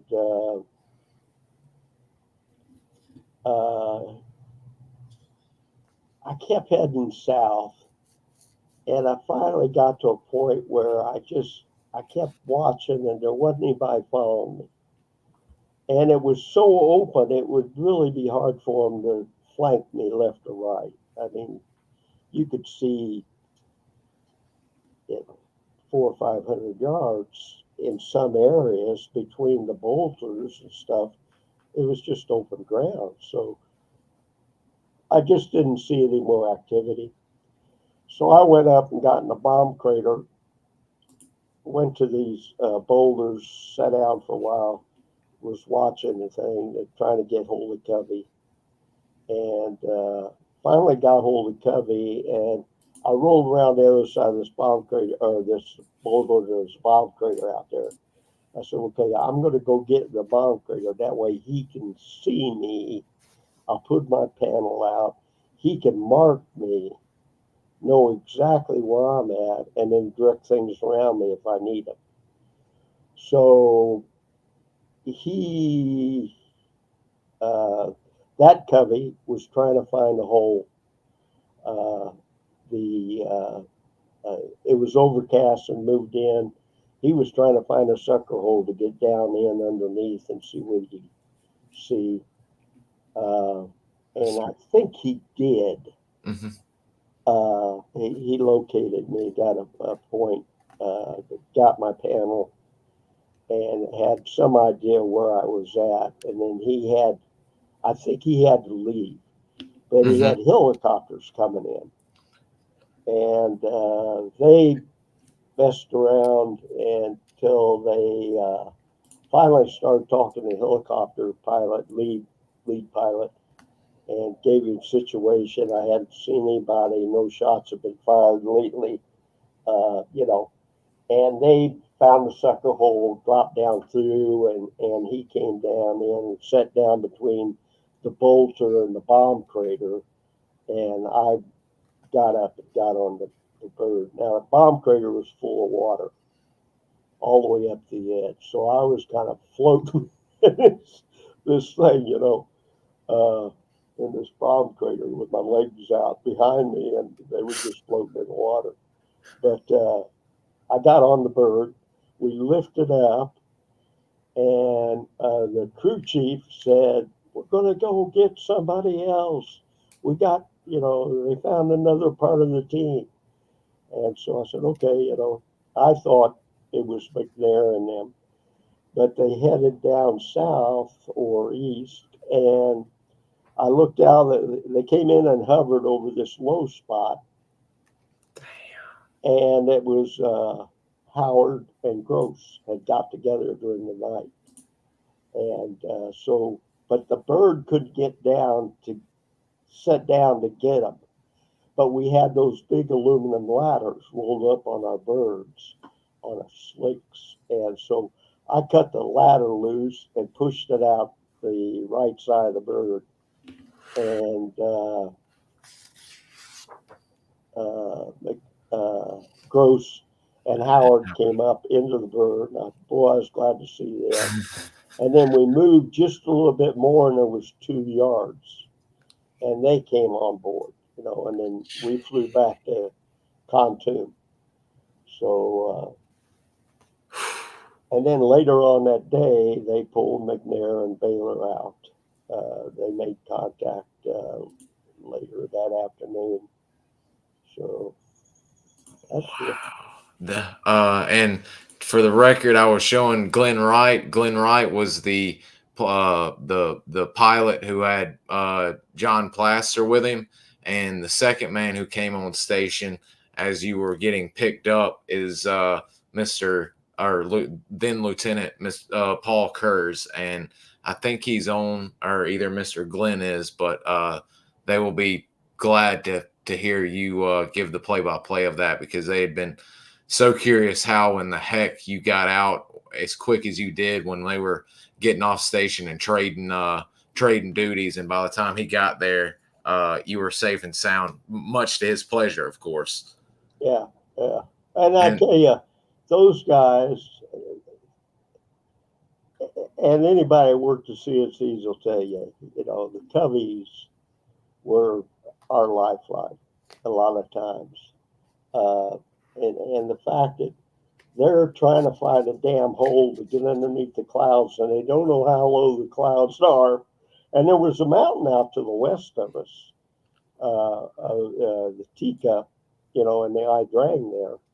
And so, they're trying to get down through that damn hole to get down to see us and to see what they can do for us. And that just, I was always happy to have Covey on station, and I don't know how many guys and how many times myself I've had that, boy, it was just nice to hear,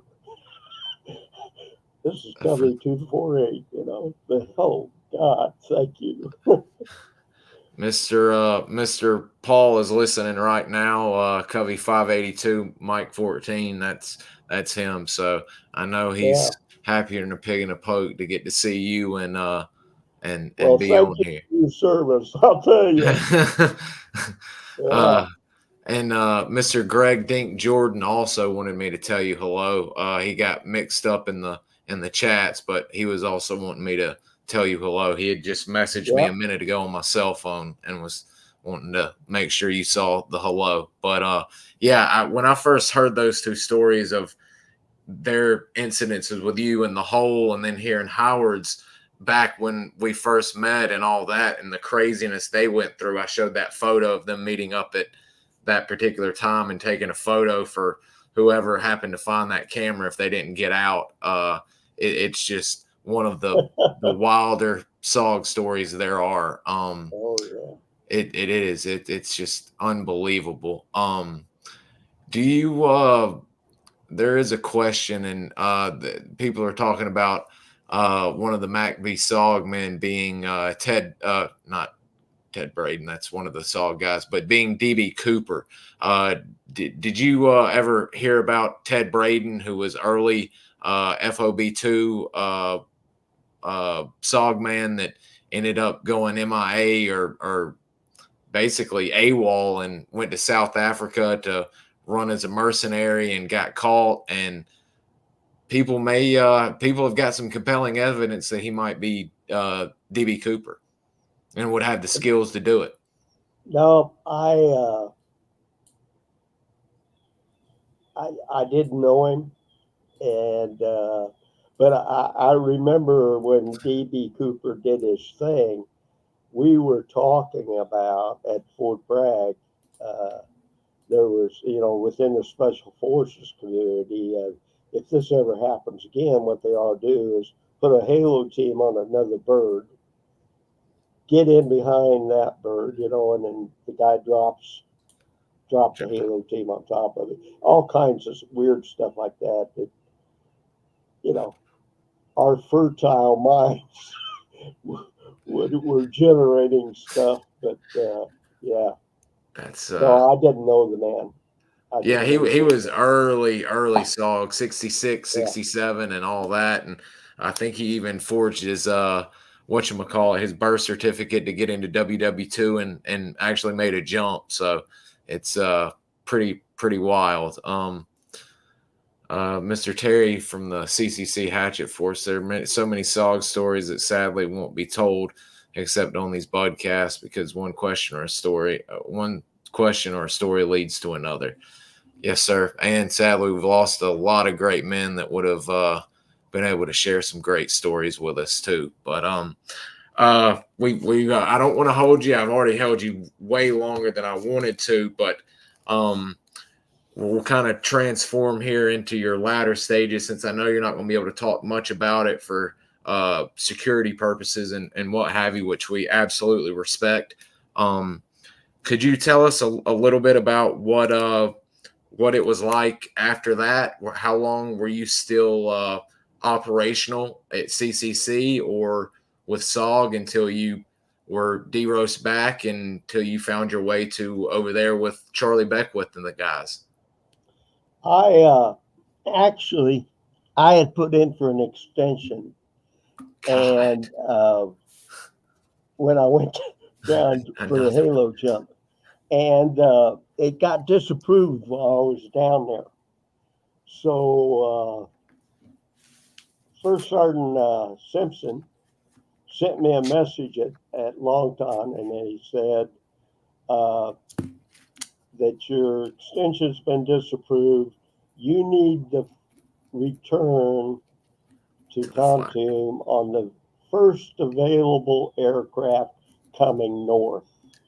Ooh. Well, that night we were going to go in, and that aircraft was going to fly north.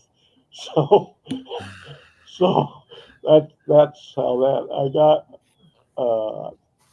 That's how I went back to Khartoum, and then within a couple of days, and I told First Sergeant, I said, I got your message, Top, and this was the first bird coming north. And he said, yeah, I kind of figured that's what happened. So, yeah, I left within a few days after I got back and went back to Fort Bragg to 5th Group and spent 2 years there, then went to Germany for 2 years and did a lot of halo jumping. I was on a scuba detachment, but we jumped a lot. And then I ended up on the halo detachment in Germany. And we were running halo schools and jumping with different people and stuff. And it was just a good learning experience. And then I don't mean to interrupt real quick, but was this Dead A? Were you a Dead A man? no, Oh, okay. this Okay. was First Battalion down in Bottles, Germany, Okay. at Flint 10th group. Kaserne. Okay. Uh, so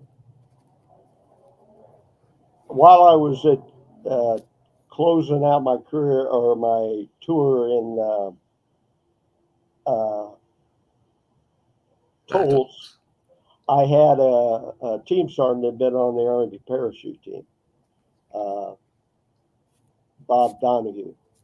And I went to him and I said, I'd like to try out for the Golden Knights. Wow. And I said, would you write me a letter or something? And so he did, and I got picked up to go to tryouts for the Army team. And I made that and spent a year 18 months down on the Army team, and then they were forming Delta.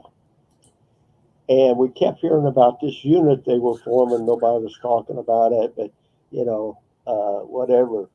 And so I went over. I found out the command sergeant major was Pappy Grimes, who had been at Battles with me. He had been a team sergeant on one of the teams in Battles. And actually, when I first got into Tolls, his team was assigned. I was assigned to his team to end process. And then the command sergeant major said, "Well, you're scuba qualified, and we need a radio operator on scuba detachment. I'm sending you to the scuba detachment, A1." So anyway, I go see Pappy Grimes, and he said, "Yeah, man, I'd like to have you." He said, "But we can't recruit from special forces on Fort Bragg." The politics was involved, and this was like November or December of '78. Uh, and I said, "Well, that's okay. I'm on the Army parachute team. I'm not in Special Forces." He said, "Gotcha." And so within a week, I had orders to go to the selection. And so I went to selection, and uh, there was a guy there named Logan Fitch. He was a major, and Logan had been the Halo detachment commander at Battles. So we had jumped a lot together, and I knew him, and we made it through selection. And uh, so I went back to the Army team, and you sign up for a 2-year tour with the Army team. And I went in and see Commander. I said, I've made it through selection for this unit that they got over here. He said, I said, "I owe you 2 years. I know that, and I'll fulfill that, but I'd like to go join this other unit." He said, "Man," he said, "I've stolen so many guys from units in the Army." He said, "You go right ahead."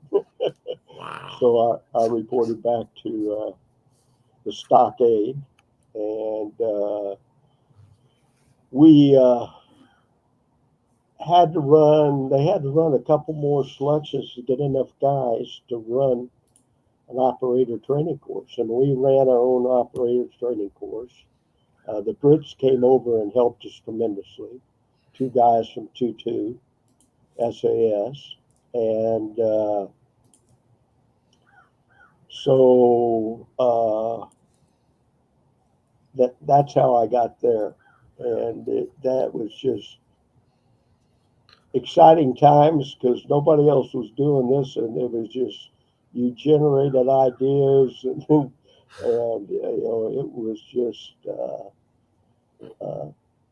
things were just happening, and people were they'd come up with something, and you'd say, "Okay, let's try it," boom, go do that. We have two interesting questions, or one of them is interesting. I actually just went blank on. I know what I was going to ask you now, and then a viewer has a great question. Would you be considered, as they say, a Delta plank holder or CAG plank holder? Yeah, yeah, I would think so. We were OTC 1. Oh yeah, okay, So definitely there so. were guys that were actually there before us that came in and were uh, to run selection. I mean, they went through selection. They were put through selection by guys that had gone to SAS, Bucky Burris, and different guys. Charlie sent to Hereford to get qualified, and they came back, and then they started running guys through selection. And that first group of guys kind of stayed there for a year or so, and that's all they did was run selection, because we were just, we were short. We just didn't have a lot of people, and so. But we were the original. The group of us in my class were like the original. Okay, you're going to be the first operators to train operationally. So.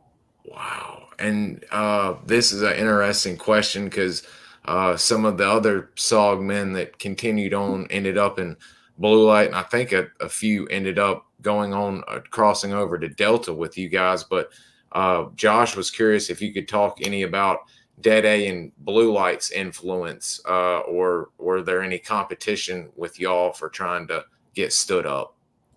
There were political competitions with Blue Light. Mm-hmm. Fifth Group Commander put together this group of guys, all very experienced and everything, and they the code name was Blue Light, and what he was trying to do was actually get them to be the counter-terrorist force. It was just the politics of stuff going on, and they were to cover, or they were to be the kind of fill the gap until we got operational.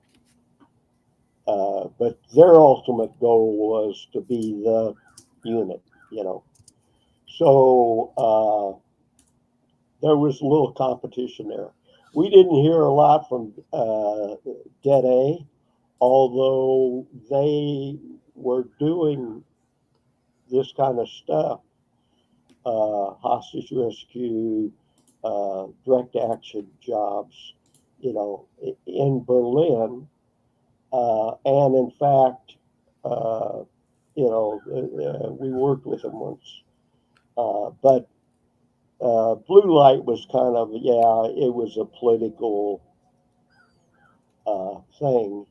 We had several guys that came over from Blue Light and went through selection. Taffy Carlin, who was one of their commanders, he came over and he was a troop commander, a squadron commander, and with the unit. Wow. And several of the NCOs. Some of the NCOs didn't want to do it. They wanted to be just directed in, and they said, well, I'm a Vietnam vet. Well, what they didn't understand, or they weren't paying attention to, was 75% of that original group, maybe 80% of us, were Vietnam vets from the CNC detachment, Spike Force. We paid our dues in Vietnam, and then we still went to selection. So that whining and crying really didn't have any. You want to join, you go through selection. That's all there was to it. So. Wow. But they were the stand-up unit to cover us until we got operational.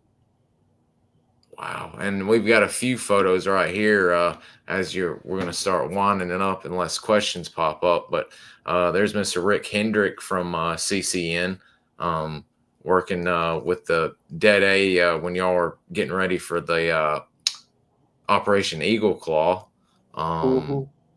Let's see. Then there was Mr. Mike Vining. When he visited with us, he sent us a few photos. There's Mike, Bill Zumwalt, I believe, either there or there. And then Mr. Steve. Bill's in the middle. Okay. And Chris Abel, Steve Hoffman. And I can't make out the guy on the far left-hand side there on the kneeling. Yeah, I can't make him out. That may be Terry. Okay, he didn't give me the name, or I held it because he may have been operational. But I'm Mr. Steve, another CCN operator or recon man. So yeah, y'all were chock full of them. And then, of course, I got to show this because people are already asking, did he know the world famous Walt Shoemate? Yeah, yeah. Walt was kind of my mentor. I looked at him in that way in a lot of things. He he gave me a lot of good information in my career, and I always appreciated him. Uh, you know, so He's love hearing stories about him, all the shenanigans he'd get into in SOG and Project Delta. I mean, people don't realize he was there in '64 and like Lowell Stevens, and they pretty much yeah, didn't leave. I mean, they were there 6, 7 years straight. I mean, yeah, it's crazy. Uh, yeah. but I believe he's still the oldest man to pass the OTC for y'all. Not that all of us would know, but as far as I know, at 40 something years old, he passed it. Yeah, him, and then our first sergeant major, squadron sergeant major, they were both in their 40s. They were sergeant majors when they went through selection. Ratch Haynes, Oh Ratch wow, was, but Walt may have been older, a year or two older than Ratch, but they were both sergeant majors. You know, Dick wow. Cheney or Cheney was he went through selection, you know, and he was a sergeant major. So yeah, I mean, yeah, the those early, especially those first 3, 4 groups were, I mean, full of, like you said, the CNC, the Mike Force men, the other special projects men, a lot of stuff going on in there. And of course, I can't ask you. We'll finish up with talking about Eagle Claw because I know you can't get into much, but I did have a picture of Mr. Eldon here. But could you perhaps tell us how? Were you under the command of Mr. Eldon? Did you work with Mr. Eldon while with CAG or uh uh, yeah. He wasn't. I worked. My troop commander was Schumacher in Eagle Claw. But Eldon, when I was the squadron sergeant major in A Squadron, Eldon was the XO, Squadron XO.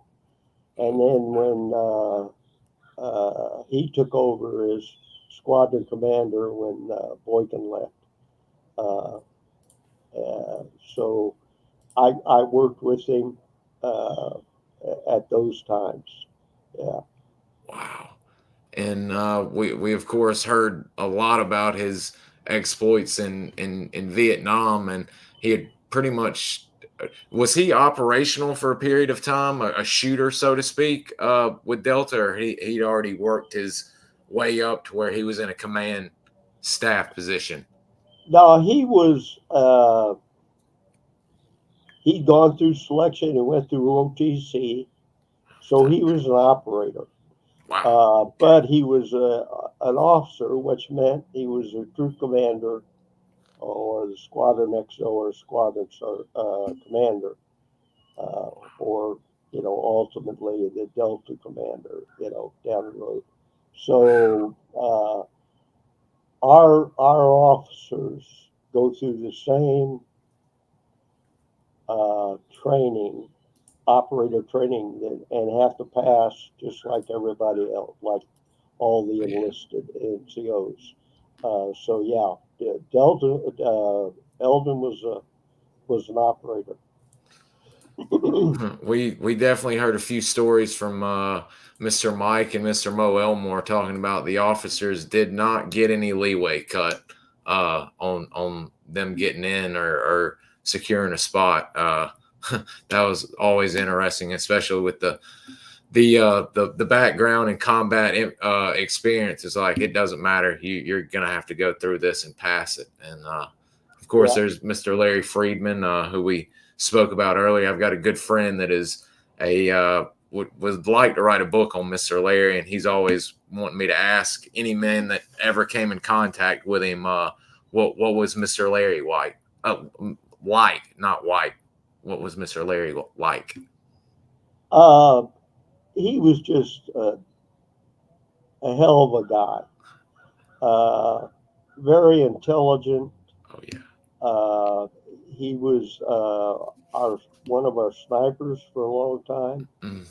Uh, he strong as an ox, Oh yeah. and but yeah, he was just he was a hell of an operator, a good man. Yeah, Heard he was a very very funny individual as well. yeah, he was. Yeah. I've heard some of his little jokes and pranks that he would play on people, and I die laughing every time I hear it. There's Mr. James Setchkull, and I cannot remember this man's name, but Rick Hendrick right here with his 870 pistol grip, and I believe that this is at Hurlburton, or maybe I forgot where y'all were getting ready for this particular training, but I believe this is Dead A, and y'all trying to get ready or see if they're going to end up doing a part two when sadly Desert One went on. Would to close it out again? I've had you 2.5 hours here, and I need to cut it short because this has gone on long enough. But we're happy to have you. Always happy to have someone like you on here. Could you kind of tell us what the end of your career was like and how you left the military and what you did? But could you kind of walk us through your last kind of major hurrah, shall we say, the Desert One incident and what it was like on your feed, if you could share any info on that? Uh, I uh,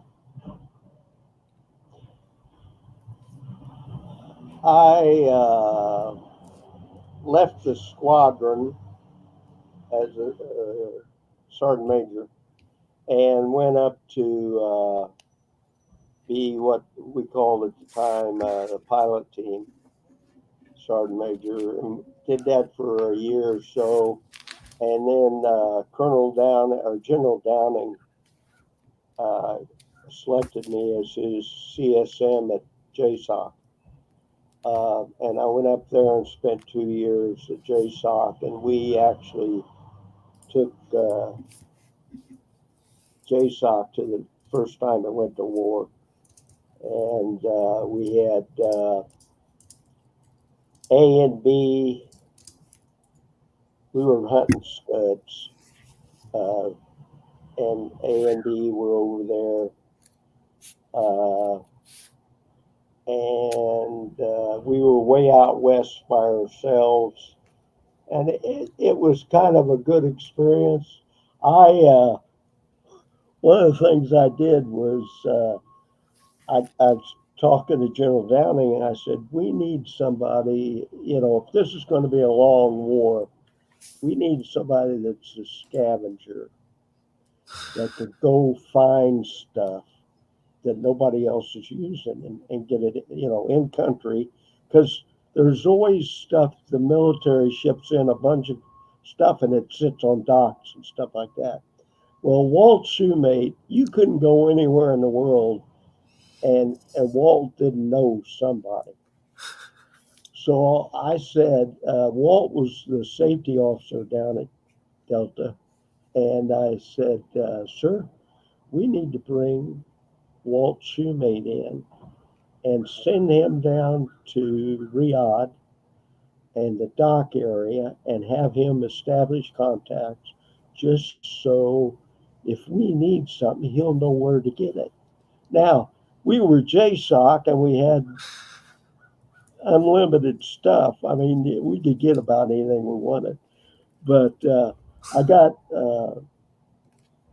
we brought Walt in, and there's a picture somewhere of Walt and myself and Bob Little, who was CSM Delta at the time, sitting around filling sandbags or something.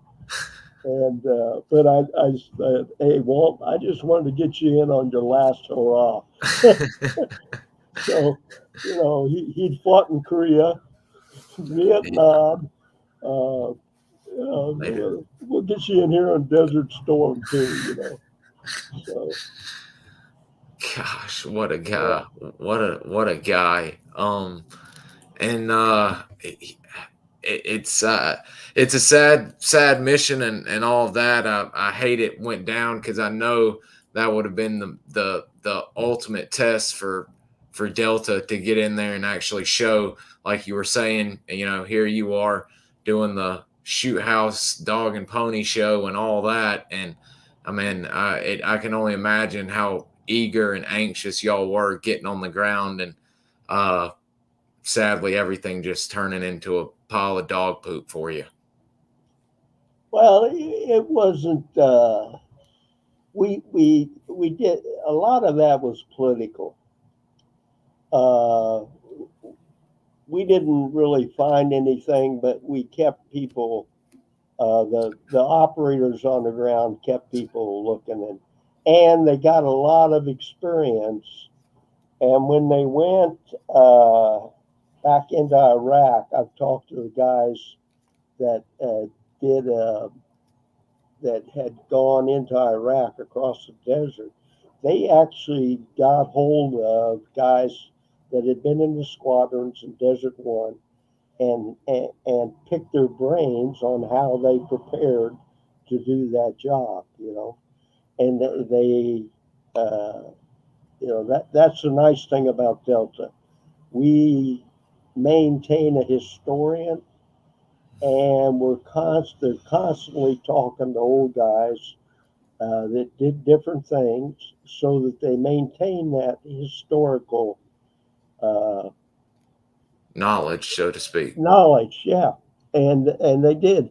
They brought them back and they told them, okay, here's what you need with your vehicles. You need to run them to find out how much gas you're going to burn in an hour. You need here's how we rigged them for the sand and stuff.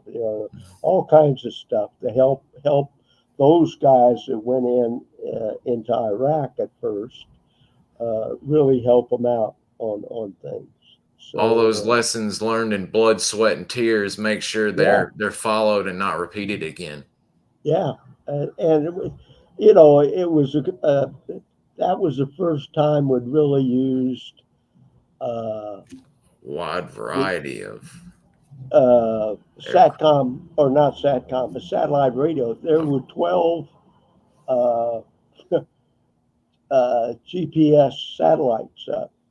Well, you'd have to wait until three of them came up over the horizon to get a satellite fix or to talk on our satellite radios because we had the satellite radios, and so all that kind of stuff we learned, and then it stayed, and we progressed out of that, uh, and it was a good experience. it sounds like you've had one, excuse my language, but one hell of a career. I mean, I mean, it's almost a storybook, like you see in a action hero's resume when they pull it up on screen. It's you've definitely lived one hell of a life and I done a tell lot to you, protect this nation. I've served with a hell of a lot of heroes. I tell you that. I've been blessed with some of the greatest men in the world that I've served with or served under. Uh, just you know, it just sometimes you sit down and say, I don't believe, just the intelligence and the capabilities that I saw in people. It was, and how much I learned from them. So yeah, it I was mean, great. it's amazing. There y'all in SOG, making y'all's own SOPs and creating new things, and then you go to this new unit, CAG Delta, first SFOD, whatever you'd like to call it, and y'all are doing the same things but on a worldwide scale. I mean, it's just unbelievable. And as that closes out, did you was once you finished your time up with the guys over at the armory, did you call it quits? Were you pretty much done with your career at that point in time, retiring wise? Yeah, there wasn't a lot to do back then. You could go into the agency, but there just wasn't a lot of other jobs out there. Hmm. You join police department or something. Yeah. I went into nursing. Oh, Uh, smart. I went to college and got a degree as an RN. Very smart. It was boring as shit, and I went from an all primarily male environment All to a female. primarily female environment. So that was a learning experience. Oh yeah. Uh, but yeah, it. Yeah, there wasn't a lot to do back then. You know, now with the Afghan Iraq thing, they started forming these companies. They got into protection. They got into other things. I worked for asymmetrical warfare group for a while as a contractor, Wow. and that was cool because a lot of retirees, and most of them were out of Delta or one of the like units that you knew. So you knew the guys, you knew their capabilities. It was a lot of fun. So, Gosh, that is just amazing. Have and you're fully retired now. Are you? Do you have any prospective plans of maybe writing a book, a history book, a biography, or anything of the sorts? no, I'm a reader. I I hear. I'll read all the books that everybody else writes and stuff. But it was like when John Plaster wrote his book, uh, The Secret Warriors or whatever it was. I didn't realize how many casualties we had in the CNC attachment because Oof. you're in the middle of it and people are getting hit all the time, and you got a job to do and you just keep doing the job. And I started reading that book and I started saying, my God, I didn't realize just how we were getting hit, how many casualties we were taking. So Yeah, it's that's why interesting to read those. it is, and that's why I point out my libraries and do a weekly book to post to where people can start reading and all of that. And of course, if you're not familiar with the Jason Hardy books, guys, I keep bringing it up. Mr. Marks actually photographed in this one, and he's actually in volume 2 as well with R.T. Washington. But yeah, there's a lot of great books out there. There's it, and thank God now, since Tilt has gone on that Jocko podcast and gotten it out to the world, it seems like it's not the small group that read Soldier of Fortune back in the day that only know about y'all. It's the Yeah. whole public is beginning to know SOG and its history. So we're really glad that you guys are willing to open up and share with us a little bit, because we've got all these books from Mr. Plaster, but we've never heard from you guys personally. So it's just a dream come true to get to speak to men like you. Well, I appreciate it, and I enjoy listening to all these different podcasts, and just remembering things. I'll tell you one thing too that strikes me now is these young guys that are talking about the PTSD and stuff. They're talking about it out, and it's helped me Yes, a sir. lot because I realized that I went through a lot of that and going through it, but we didn't talk about it. But now I got these kids out of Iraq and Afghanistan that are saying, this is what I experienced. And I'm saying, yep, thank God you said that because it's helpful. I think these podcasts are great. One, to keep history alive. Two, to just kind of reinforce the mindset of a group of people that do certain jobs. So And it's and I'm hoping, and I'm working with Mr. Terry catting back and several Texas Tech people to try and get all of my recordings. I've got a external hard drive here, and as soon as I get the chance, well, I can't find it, of course, it's sitting right here, but I'm trying to get all of these that I've done and some of my private recordings off into the archives to where, God forbid, one day when I pass away as an old man, maybe some of the younger kids, if the world's still spinning, can find these, and it'll influence and make another generation of warriors want to join and serve this nation, because we got to have men like y'all, or else, you know, we're not going to be the greatest country in the nation for much longer. Yeah. So, but if you look at it, we got them. They're still out there. Oh yeah, And, there's some bad young men that are yes, sir. that are answering the call. Absolutely. Yeah.